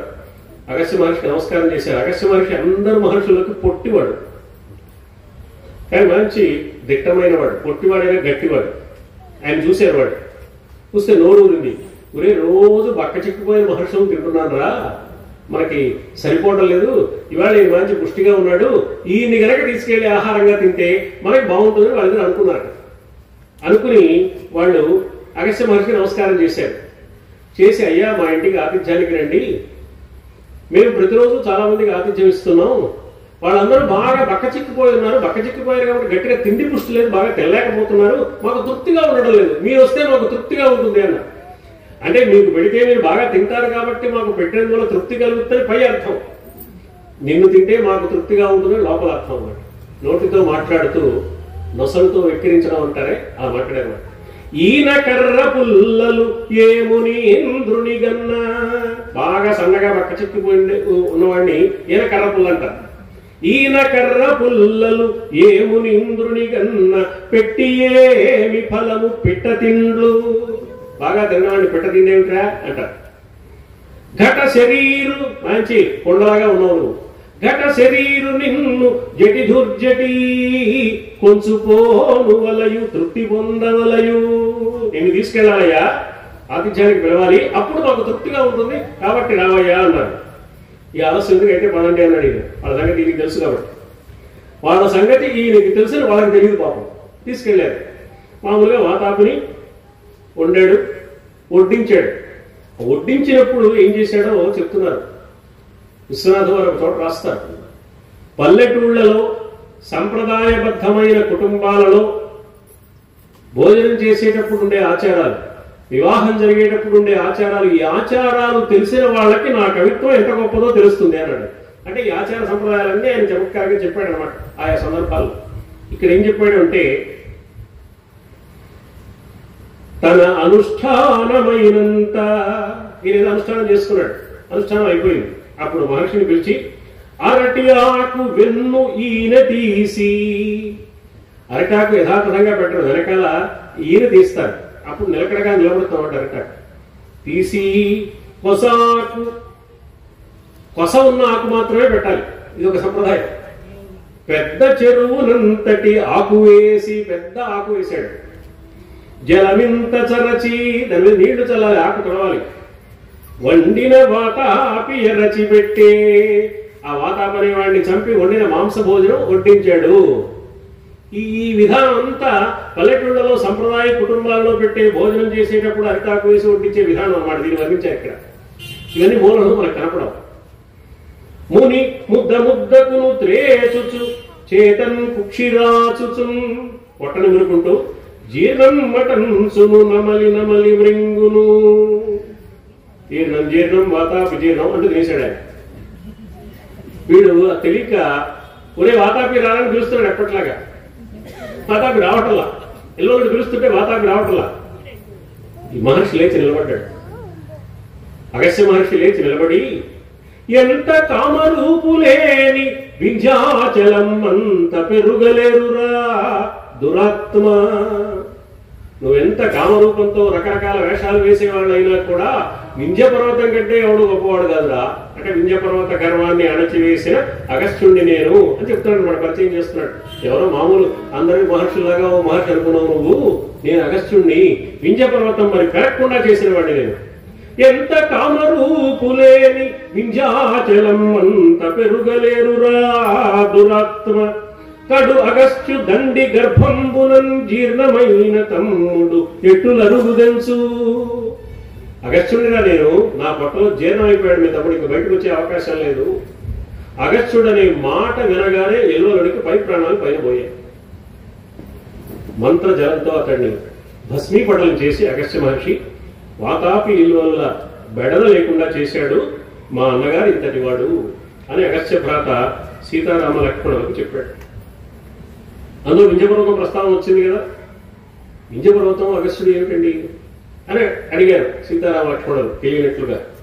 అప్పుడు ఆ వింధ్యపర్వత గర్వాన్ని అగస్త్య మహర్షి స్తంభింపజేసిన సన్నివేశాన్ని చెప్పారు.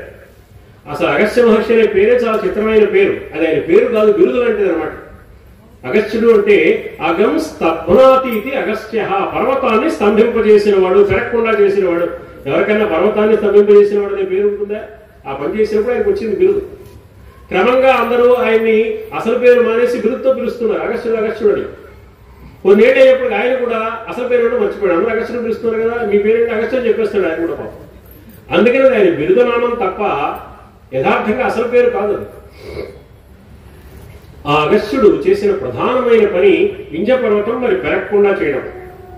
ఈ కథ మనకి కాశీఖండంలో కనపడుతుంది, రామాయణంలోనూ కనపడుతుంది, ఇంకా ఇతర పురాణాల్లో కూడా కొన్ని చోట్ల కనపడుతుంది. కాశీఖండంలో వ్యాసుల వారు పురాణాలు చెప్పారు. శ్రీనాథ మహాకవి తెలుగు కాశీఖండ కావ్యంలో ఈ సన్నివేశాన్ని చాలా సుదీర్ఘంగా విస్తృతంగా వర్ణించాడు, చాలా అద్భుతంగా వర్ణించాడు. విశ్వనాథ వారు కూడా తక్కువ నిడివిలోనే ఈ కథని చాలా అందంగా చెప్పారు, చాలా ప్రత్యేకమైన బాణిలో చెప్పారు. అగస్త్య మహర్షి బ్రహ్మదేవుడు కబురు చేశాడు, వింధ్య పర్వతం చాలా ఇబ్బంది పెడుతోందయ్యా. వింధ్య పర్వతం మేరు పర్వతంతో పోటీ పడి, మేరు పర్వతం ఒక ప్రత్యేకత కలిగిన పర్వతం. మేరు పర్వతం సరిగ్గా భూమికి మధ్యలో ఉంటుంది, చుట్టూ భూమి ఉంటుంది. అందుకనే మనకి సంప్రదాయంలో మేరు పర్వతం దగ్గరున్న ప్రదేశానికి ఇలావృత వర్షము అని పేరు. మనది భారత వర్షం, ఇది జమ్మూ ద్వీపంలో ఉంది. మేరు పర్వతం దగ్గర ఉండే వర్షానికి ఇలావృత వర్షము. ఇలా అంటే భూమి, ఇలావృతం అంటే భూమి తన చుట్టూ ఉన్న ప్రదేశం. మేరు పర్వతం సరిగ్గా మధ్యలో ఉందంటే భూమికి ఇరుసు లాంటిది అనమాట, భూమి మధ్యలో ఉంది. అందుకని ఆ మేరు పర్వతం మీద సూర్యకిరణాలు పడగానే బంగారు కాంతితో మెరుస్తూ ఉంటుంది ఆ మేరు పర్వతం. దేవతలందరూ రాక్షసులను జయించి తమ దగ్గర నుంచి ఇదివరకు వాళ్ళు అపహరించిన సంపదను తీసుకొచ్చి ఈ మేరు పర్వతం సానువుల్లో దాచుకుంటారు. అందుకని నిజంగా లోపల బంగారమే ఉంది, పైకి బంగారు కాంతితో మెరుస్తోంది, లోపల బంగారం కూడా ఉంది. కాబట్టి మేరు పర్వతానికి బంగారు కొండ అని పేరు. అలాగే వెండి రంగులో మెరుస్తుంది కాబట్టి కైలాస పర్వతానికి వెండి కొండ అని పేరు. అవి రెండు రాళ్ల కొండలే. బంగారు రంగులో మెరుస్తుంది కాబట్టి బంగారు కొండ, వెండి రంగులో మెరుస్తుంది కాబట్టి వెండి కొండ అన్నారు. కానీ బంగారంతో చేసిన కొండ కాదు మేరు పర్వతం, వెండితో చేసిన కొండ కాదు కైలాస పర్వతం. ఆ వెండి రంగులో మెరుస్తుంది, ఇది బంగారు రంగులో మెరుస్తుంది. ఈ మేరు పర్వతం చాలా ఉన్నతమైంది. వింధ్య పర్వతం ఉత్తర దక్షిణ భారతదేశాలకు మధ్యలో ఉంది. సో సాధారణంగా లోకల్లో అసూయ ఎవరికి ఉంటుందంటే, ఒక రైతును చూస్తే ఇంకో రైతుకు అసూయ ఉంటుంది, ఓ రైతును చూస్తే కవికి అసూయ ఉండదు. ఆ డిపార్ట్మెంట్ వేరు, ఈ డిపార్ట్మెంట్ వేరు. ఓ కవిని చూస్తే ఇంకో కవికి అసూయ ఉంటుంది, ఓ చిత్రకారుని చూస్తే ఇంకో చిత్రకారుడికి అసూయ ఉంటుంది, ఓ కొండను చూస్తే ఇంకో కొండకు అసూయ ఉంటుంది. మేరు పర్వతం చాలా గొప్పదా, ఇంత ఉన్నతంగా ఉందా, బంగారు పర్వతం అందరూ మెచ్చుకుంటున్నారా, నేనెందుకు ఆ గౌరవం పొందకూడదు అని అసూయ కలిగింది వింధ్య పర్వతానికి. వింధ్య పర్వతం పోటీ పడి మేరు పర్వతంతో పోటీ పడి పెరగడం మొదలుపెట్టింది. మేరు పర్వతం ఎంత పొడవుగా ఉన్నా ఇబ్బంది లేదు, మధ్యలో ఉంది కాబట్టి చుట్టూ సూర్యగ్రహణం జరుగుతూ ఉంటుంది. వింధ్య పర్వతం ఉత్తర దక్షిణ భారతదేశాలకు మధ్యలో ఎప్పుడైతే ఉందో, వింధ్య పర్వతం ఇలా పెరిగేటప్పటికీ చాలా ఇబ్బంది కలిగింది. ఆ ఇబ్బందిని వివరిస్తున్నారు. కృతమార్గం బట మేరువున్ తిరుగుబో ఏనంత కాకపోయి తినా నేనన ఏమియో తెలియదు. నేనంటే ఏమిటో చూపిస్తా అనుకున్నారు. వింధ్య పర్వతం వింధ్యం ఉన్నతమై కాళ్ళు ద్రూవి కొమ్మదుచు దున్నంబోలే అది దున్నపోతులాగా ప్రవర్తించింది. మార్తాండ దేవతపై పోటికి నిల్చే మిన్న వియగా పట్టెన్ విచిత్రంబునాన్. బాగా పెరిగిపోయి పెరిగిపోయి సూర్యగమనానికి అడ్డుగా నిలిచింది. సూర్యుడు ఒకే చక్రం ఉన్న రథం, కాళ్ళు లేని సారథి అనూరుడు ఆ రథంలో తిరుగుతూ ఉంటాడు. ఒకటే చక్రం, 7 గుర్రాలు, అనూరుడు అనే సారథి. ఆ సూర్యగమనం సాగుతోంది. ఆ సూర్యుడు మేరు పర్వతం ఎంత పెరిగినా ఇబ్బంది లేదు, చుట్టూ తిరగలేదు. కానీ వింధ్య పర్వతం మధ్యలో ఉంది కాబట్టి వింధ్య పర్వతం చెప్పి రథం ఆగిపోయింది. కర్రుమని గీసికొనియే ఒడికంబు చెడగ ఇరుసు గుర్రాలు పెడగాగ తిరిగి చనియే అంత కుదిలింపు సూర్యునకు అల్ల వీరభద్రుని చెపేటమైనను పట్టలేదు. ఒక్కసారిగా మేరు పర్వతం బాగా పెరిగి పెరిగి పెద్దదైపోయేటప్పటికి ఆ మేరు పర్వత శిఖరానికి తగిలింది ఈ సూర్యరథం. వెళ్ళి కీచుమంటూ గీసుకుని ఆగిపోయింది. ఓ ప్రమాదం జరిగినప్పుడు కీచు అనే శబ్దం వస్తుంది. కర్రుమని గీసికొనియే అని రాశాడు. సూర్యరథం ఆగిపోయింది. అది వంకర తిరిగిపోయింది, ఇరుసు కాస్త విరిగిపోయింది, గుర్రాలు పెడదిరిగాయి. సూర్యుడికి పెద్ద కుదుపొచ్చింది. కుదుపొచ్చి సూర్యుడికి బాధ కలిగింది. రథంలో కూర్చొని ఒక్కసారిగా పెద్ద ప్రయాణం చేస్తున్న వాహనం ఒక్కసారి కుదుపుకి లోనైంది అనుకోండి, లోపల కూర్చోవడం కష్టంగా ఉంటుంది. ఎంత కష్టంగా అనిపించిందయ్యా సూర్యుడికి అంటే, దక్షయజ్ఞం చేసినప్పుడు దేవతలందరూ వచ్చారు ఆ యజ్ఞానికి. శివుడిని మాత్రం పిలవాలి దక్షుడు. దధీచి మహర్షి వాళ్ళందరినీ విమర్శించాడు, నిందించాడు. ఈ కథ కూడా మన కాశీఖండంలో కనబడుతుంది. ఏమి కుడువంగ వచ్చినారిల్లు విడిచి హరిని వెలివెట్టినట్టి యాగమునకు అని అడిగాడు దధీచి మహర్షి. ఏమనుభవించాలని వచ్చారయ్యా, పరమేశ్వరుని పిలవకుండా చేసే యాగం ఒక యాగమా అని వాళ్ళందరినీ ప్రశ్నించాడు ఆయన. వాళ్ళంతా దక్షిణ మీద ఉండే గౌరవంతో వచ్చారు. సూర్యుడు కూడా వచ్చాడు, వాళ్ళ సూర్యుడు కూడా ఉన్నాడు, చంద్రుడు కూడా ఉన్నాడు, అందరు దేవతలు ఉన్నారు, మహర్షులంతా ఉన్నారు. ఈ యాగాన్ని భగ్నం చేయడానికి సతీదేవి ఎప్పుడైతే యోగాగ్నిలో శరీరాన్ని చాలించిందో వీరభద్రుడిని పంపించాడు. తన జటాజూటంలో నుంచి వీరభద్రుడు అనే శక్తిని పంపించాడు పరమేశ్వరుడు. ఆ వీరభద్రుడు వచ్చి యజ్ఞాన్ని ధ్వంసం చేశాడు. అక్కడున్న దేవతలందరూ చెల్లాచెదరు అయిపోయారు. ఆ సందర్భంలో సూర్యుడిని చాచి లెంపగా కొట్టాడు వీరభద్రుడు. చెప్పేయటము అంటే చెంపదెబ్బ కొట్టాడు అనమాట. అక్కడ అప్పుడు తమాషాగా చెప్పిన కథ ఏంటంటే, సూర్యుడికి ఒక దంతం రాలిపోయింది అంటే పండుగ కొట్టాడు అనమాట. అప్పుడు సూర్యుడు తర్వాత ఈ పనులు లేకుండా ఉంటే లోకం ఏమన్నా అనుకుంటుందేమో అని ఏం చేయాలో అర్థం కాక బాధపడుతూ అక్కడి నుంచి ఆ పనులు లేకుండానే ఉండిపోయాడు. కానీ మా తెనాలి రామకృష్ణ మాత్రం చాలా తెలివైన వాడు. ఆయనకు కూడా ఓసారి పన్ను ఊడిపోయింది. ఊడిపోతే ఆయన చాలా తెలివిగా దుప్పికమ్మ అరగదీసి కట్టుడు పన్ను పెట్టుకున్నాడు అని పద్యం చెప్పారు ఆయన మీద. రవిగాంచనిచో కవిగాంచునే కదా అని సమస్య ఇచ్చి సూర్యుడికి తెలియకపోతే కవికి తెలుస్తుంది. ఎలా సూర్యుడికి తెలియదు ఏముంటుందండి? సూర్యుడికి ఏం తెలియలేదు అంటే కట్టుడు పన్ను కట్టుకోవడం తెలియలేదు. ఆయన కట్టుడు పన్ను కట్టుకోవాల్సిన అవసరం ఎప్పుడు వచ్చింది అంటే వీరభద్రుడు కొడితే చెంప బద్దలైపోయినప్పుడు, పన్ను ఊడిపోయినప్పుడు వచ్చింది. కానీ ఆయన పెట్టుకోవడం చేత కదా. మన రామకృష్ణ కవి నేర్పించేవో ముక్కు తిమ్మర క్రూర పదాహతిం తెగిన కొక్కిరి పంటికి దుప్పి కొమ్ము పల్గా రచయింపనౌరా ఆ రవి వీరభద్రు చరణాహతి డుల్లిన బోసి నోటికి నేరడు. ఆయన బోసి నోటితో అలాగే ఉన్నాడు కానీ కట్టడు పని పెట్టుకోవాలని తెలియలేదు ఆయనకి.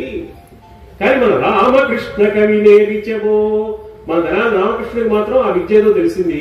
ఎందుకంటే ఈయన ఉయ్యాల్లో కూర్చొని ఊగుతున్నాడు. నంది తిమ్మన గారు బంగారు ఉయ్యాల్లో ధనాల రామకృష్ణ వాళ్ళ ఇంటికి వెళ్ళాడు.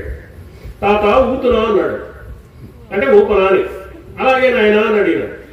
ఆయన తుప్పుకుని ఉమ్మేశాడు. నువ్వే ఒప్పుకున్నావు కదా, ఉమ్మయ్య అంటే సరే అని, ఊతున్నా అంటే ఉమ్మయ్య అని ఒక అర్థం, ఊపనా అని ఒక అర్థం. ఈయన ఊపుతాడు సరే అన్నాడు. ఆయన ఉమ్మేశాడు. వేళకోవడం అనమాట ధనాల రామకృష్ణ. ఇవన్నీ జరిగిన కథలు కాదు, కల్పించిన కథలు. ఈయన కోపం వచ్చో తను అన్నాడు. ఆ ధనాల రామకృష్ణకు పన్ను కాస్త ఊడిపోయింది ఆ తన్నేటప్పటికి. మన ముక్కు తిమ్మరా క్రూర పదాహతిం తెగిన కొక్కిరి పంటికి దుప్పి కొమ్ము పల్గారచింపనోడు దుప్పిగా మరగదీసి పెట్టుకున్నాడు అనమాట. ఈ కథ పురాణాల్లో వీరభద్రుడి దెబ్బ తగిలి సూర్యుడు బాధపడ్డ సన్నివేశాన్ని ఆధారం చేసుకుని సమస్య పూరించాడు మరో కవి, గౌర విజయంలో కవి. ఈ చమత్కారంగా చెప్పే కథ. ఆ వీరభద్రుడు కొట్టిన దెబ్బ సూర్యుడికి చాలా బాధ కలిగించిన దెబ్బ అన్నమాట. ఇప్పుడు వింధ్య పర్వతం తగిలి తన రథం ఆగిపోయి రథానికి కుదుపొచ్చినప్పుడు కలిగిన బాధ ఉందే, అది వీరభద్రుడి దెబ్బ తగిలినప్పటి బాధ కంటే కూడా చాలా ఎక్కువగా ఉంది అంటున్నారు విశ్వనాథుడు. అంటే పురాణ కథల్లో ఉండే సన్నివేశాలు అక్కడక్కడ చమత్కారంగా స్పృశించి జ్ఞాపకం చేస్తారనమాట. అల్ల వీరభద్రుని చెపేటమైనను పట్టలేదు, పోలు పేడిచ్చే ఇరుసున శీల చెదరే, అడ్డకట్టూడి బీటిచ్చే ఆకులు ఉరలే, టంగు తెగి గుర్రములు వికటంబులయ్యే, అవని పిచ్చుకుంటుకు కేలు ఆనుకొనియే.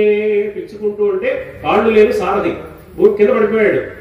చేతులు నేల మీద ఆనించి కింద పడాడు. రథం నుంచి ఆ కుదుపుకి సారథిగా ఉన్నవాడు కాస్త ఇరుసు తెగిపోయింది.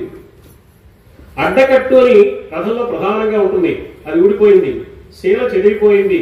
రథచక్రం ఆకులు అంటారు వాటిని, ఆకులన్నీ ముక్కలు ముక్కలు అయిపోయాయి. టంగు అంటే ఆ గుర్రాన్ని కట్టడానికి వీలైన మార్గం, అది తెగిపోయింది. ఈ టంగు, అడ్డకట్టు, పోలుపేడు, ఇరుసు, శీల ఈ మాటలన్నీ పల్లెటూళ్లలో బళ్ళు నడుపుకునే వాళ్ళు ప్రయోగించే మాటలు. ఈ పండితులకు తెలిసే అవకాశం లేదు. అంటే విశ్వనాథ వారు గ్రామీణ జీవితాన్ని ఎంత బాగా అధ్యయనం చేశారో చెప్పడానికి ఈ పద్య రచనలో ఆయన ప్రయోగించిన గ్రామీణ ప్రాంతాల్లో ప్రజల వాడుకలో ఉండే పదాలు, వ్యావహారిక భాష ఆయన ప్రయోగించాడు అనమాట. అలా సూర్యరథం ఆగిపోయింది. బ్రహ్మదేవుడు చాలా బాధపడ్డాడు. సూర్యోదయం కాకపోతే లోకల్లో చాలా ఇబ్బంది అయిపోతుంది. హాహాకారాలు చేస్తున్నారు అందరూ. ఏ విధమైన సత్కార్యాలు జరగడానికి లేదు. చీకటి అయిపోయింది ప్రపంచం అంతా. బ్రహ్మదేవుడు అగస్త్య మహర్షికి కబురు పెట్టాడు. ఈ సమస్య పరిష్కరించవలసింది నువ్వేనయ్యా, నువ్వు చూడు అని. అగస్త్య మహర్షి బయలుదేరి వెళ్ళాడు. వింధ్యపర్వతం దగ్గరికి వెళ్ళాడు. ఆ వింధ్యపర్వతంతో ఏం చెప్పాడంటే, నాయన వింధ్యపర్వతమా అన్నాడు. పైన ఎక్కడో చాలా ఎత్తుగా ఉన్నాడు కదా. విశ్వనాథ వారు అంటున్నారు, ఓయోయ్ మింటిలోన తలయూటిన ఓ భూమి భృత్త, ఎక్కడ ఆకాశంలోని తల పెట్టుకున్నావే ఓ కొండ, ఓ వింధ్యపర్వతమా, నా ఆడుచున్న మాటలు వినంబడునా, తల ఏమో ఆ ఎక్కడో పెట్టినావు. మామూలు మాటలు మాట్లాడుతున్నట్టుగా ఉంటుంది ఆ పద్యం. చూడండి, పద్యమే. అస్మదీయ ఆలాపసరణి నీ అస్మసరణి పైకెక్కి నీ చెవి నిండించుగాక. నేను చెప్పిన ఈ మాట పొడవుగా బాగా పైకి పెరిగిపోయిన ఈ కొండ వెంట ప్రయాణం చేసి నీకు వినపడుతోంది కదా అన్నాడు. అమ్మో, అగస్త్యుడు వాడు వచ్చాడు పెద్దవాడు, ఇది బాగుండదని ఆ వింధ్యపర్వతం కొంచెం దిగిపోయి చాప చుట్టలాగా పడింది. చాప చుట్టగా పడి నమస్కారమాచరించే. ఇక్కడ విశ్వనాథ వారు చేసే చమత్కారం ఏంటంటే, చాప చుట్టగా పడిపోయి అగస్త్య మహర్షికి నమస్కారం చేశాడు ఆ వింధ్యపర్వత రాజు. ఎవరికి నమస్కారం చేశాడు? అగస్త్య మహర్షికి. అగస్త్య మహర్షికి అనలేదు, మా అన్నయ్యకి అన్నాడు. చెప్తున్నవాడు అగస్త్యుడు తమ్ముడు కాబట్టి మా అన్నయ్యకి అంటే కూడా పర్వాలా, అది కూడా గౌరవమే. కానీ బాగా ఇష్టం ఉన్నప్పుడు మనవాడు ఎంత గొప్పవాడు అనుకున్నావు, మనవాడికి వింధ్య పర్వతం అంతటి వాడు నమస్కారం చేశాడయా అంటాం మనం. మనవానికి అంత అద్రియును ఇట్లే నమస్కారమాచరించే, అంత పెద్ద కొండ మనవాడికి నమస్కారం చేసింది అంటే అన్నగారి మీద ప్రేమ భక్తి పెరిగిపోయి మనవాడు మాట్లాడుతున్నాడు అనమాట. అంటే తెలుగు లోగిళ్లలో ప్రజలు ఎలా మాట్లాడుకుంటారో ఆ విధానమైన పద్ధతిలో భాష ప్రయోగిస్తాడు అనమాట. అందుకే విశ్వనాథ్ వారు నాది వ్యవహార భాష మందరము శైలి తత్వము రసధ్వనులకు ప్రాధాన్యమిత్తు అన్నాడు. నాది వ్యవహార భాష అన్నాడు. వ్యవహార భాష ఏమిటండి? ఒక చిరిగిపోయే పద్యాలు రాసి వ్యవహార భాష ఏంటి అంటే లోకల్లో ప్రజలు ఏ వ్యవహారంలో మాట్లాడుకుంటారో ఆ పద్ధతిలో రచన చేస్తాను నేను అని. మనవాడు ఎంత గొప్పవాడో చూసేవా అంటున్నాడు అగస్త్య భ్రాత. మనవాడు అంటే మా అన్నయ్య అన్నమాట. ఆయన వచ్చాడు, కిందికి దిగి చాప చుట్ట ఆయన కాళ్ళ మీద పడిపోయి నమస్కారం చేశాడు. అగస్త్య మహర్షి అన్నాడు, ఏం లేదు అబ్బి, నాకు కొంచెం దక్షిణ దిక్కుకు వెళ్లాల్సిన పని ఉంది, ఆ పని చూసుకుని మళ్ళీ వెనక్కి తిరిగి వస్తాను. ఆ పని ఎప్పటికి పూర్తవుతుందో ఎన్నాడు పడుతుందో తెలియదు. ఈ లోపల నువ్వు మళ్ళీ పెరిగిపోయావు అనుకో, నేను పిలిచే పిలిపి నీకు అక్కడ వినపడుతుందో లేదో, నేను మళ్ళీ తిరిగి వచ్చేటంత వరకు నువ్వు ఇలాగే ఉండు అన్నాడు. అగస్త్య మహర్షి మీద గౌరవంతో ఆ వింధ్య పర్వతం అలా ఉండిపోయింది. అలా వింధ్య పర్వత గర్వాన్ని స్తంభింపచేసి అగస్త్యుడు అన్న పేరు సంపాదించాడు. కథ చెప్పడం అయిపోయింది. విశ్వనాథ ఊరుకు కూడా చిన్న మాట తగిలించాడు. పర్వతాగ్రములను పొన్ను పావకోళ్ళు గుర్తులవి మీరు దారిగా కొండ దాటి వచ్చి తిరిగడా.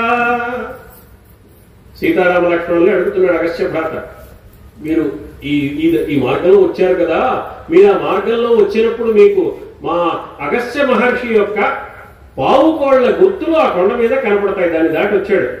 అదే మిగిలింది పాపం ఆ వింధ్య పర్వతానికి. అప్పటికి ఇప్పటికీ అగస్త్య మహర్షి వెనక్కి తిరిగి వచ్చింది లేదు, వింధ్య పర్వతం తల పైకి ఎత్తింది లేదు. ఇలా వింధ్య పర్వత గర్వాన్ని స్తంభింపజేసిన మహానుభావుడు మా అన్నగారు అగస్త్య మహర్షి అని ఆ విశేషాన్ని చెప్పాడు. అది ఏ మిగిలినది బంగారము, ఆ తిరుపతికి బంగారు పావుకోళ్లు వేసుకుని వెళ్ళాడు మా అన్నగారు. ఆ వింధ్య పర్వతం మీద ఆ బంగారు ముద్రలు పడ్డాయి. ఈయన బాగా పెరిగిపోయి మేరు పర్వతంతో పోటీ పడి సూర్యకిరణాలు పడి ఇది కూడా బంగారంలా మెరవడం అనే బంగారం పోయింది ఆయనకి. ఏం బంగారం మిగిలింది అంటే మా అన్నగారు అయిన అగస్త్య మహర్షి పాద ముద్రలు. ఆ పావుకోళ్లు బంగారం పావుకోళ్లు కాబట్టి ఆ బంగారపు పావుకోళ్లతో నడిచి వెళ్ళినప్పుడున్న బంగారపు పావుకోళ్ల పాద ముద్రలు మాత్రం ఆ బంగారం మాత్రమే మిగిలిందయ్యా ఆయనకి అని ఈ కథ పూర్తి చేశాడు. అలా అగస్త్య మహర్షి వృత్తాంతం తెలుసుకున్నారు. ఆ అగస్త్య మహర్షి ఆశ్రమానికి వీళ్ళు బయలుదేరి వెళ్ళారు. అక్కడ అగస్త్య మహర్షి ఒక అద్భుతమైన ధనుస్సు, ఒక బ్రహ్మాండమైన ఖడ్గాన్ని రామచంద్రమూర్తికి ఇచ్చాడు. ఇది మూలంలో కూడా ఉంది. అక్కడ ఇంకో మాట కూడా చెప్పాడు అగస్త్య మహర్షి. ఆ మాట చాలా విలువైన మాట. క్షణకాలం పాటైన సీతమ్మ మనస్సు నీకంటే దూరంగా ఎప్పుడు ఆలోచించదు రామచంద్ర. లిప్త భాగ కాలలేశమైన, లిప్త అంటే కాలంలో చాలా చిన్నది, దాన్ని చాలా ముక్కలు చేస్తే అందులో ఒక చిన్న భాగంలో కూడా సీత మనస్సు నీకు దూరంగా ఉండదయ్యా. ఈ సీత చాలా ఉత్తమురాలు, నీ కోసం కష్టపడి నిన్ను వదిలి ఉండలేక నీ వెంట అరణ్యాలకు వచ్చింది. కాబట్టి ఈ సీత ఏమి కోరినా నీవు కాదనవద్దు అన్నాడు. ఇది జరగవలసిన కథ జరగడానికి ఇది అవసరం. అందుకని ఆ మాట ఆయన చెప్పాడు. అక్కడి నుంచి వాళ్ళు వచ్చారు. ఎక్కడ ఉండాలో కూడా ఆయనే చెప్పాడు.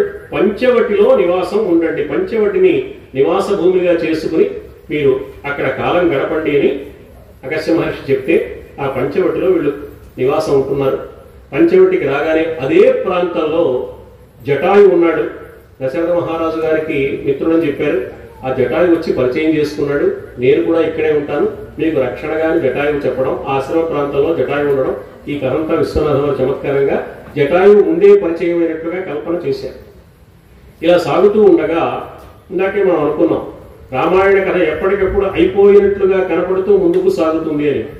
రామాయణ కథ ముందుకు సాగడానికి ఆ పంచవటి అనే ప్రదేశానికి రావణుడి సోదరి అయిన శూర్పణఖ వచ్చింది. ఆ వచ్చిన శూర్పణఖ ఏం చేసింది? అనంతర కథాక్రమం ఇలా జరిగింది, సీతాపహరణానికి శూర్పణఖ ఇలా కారకురాలైంది, ఆ వృత్తాంతానికి సంబంధించిన అనంతర కథాక్రమాన్ని మనం సరిగ్గా అరణ్యం మధ్యలో ఉన్నాం, అరణ్య పర్వం మధ్యలో ఉన్నాం. శూర్పణఖ రేపు రాబోతోంది. శూర్పణఖ వృత్తాంతంతో కూడిన అనంతర కథాక్రమాన్ని రేపటి రోజు మీకు అందించే ప్రయత్నం చేస్తానని పెద్దలందరికీ సవినయంగా విజ్ఞప్తి చేసుకుంటూ, మంగళం కోసలేంద్రాయ మహనీయ గుణాత్మనే చక్రవర్తి తనూజాయ సార్వభౌమాయ మంగళం.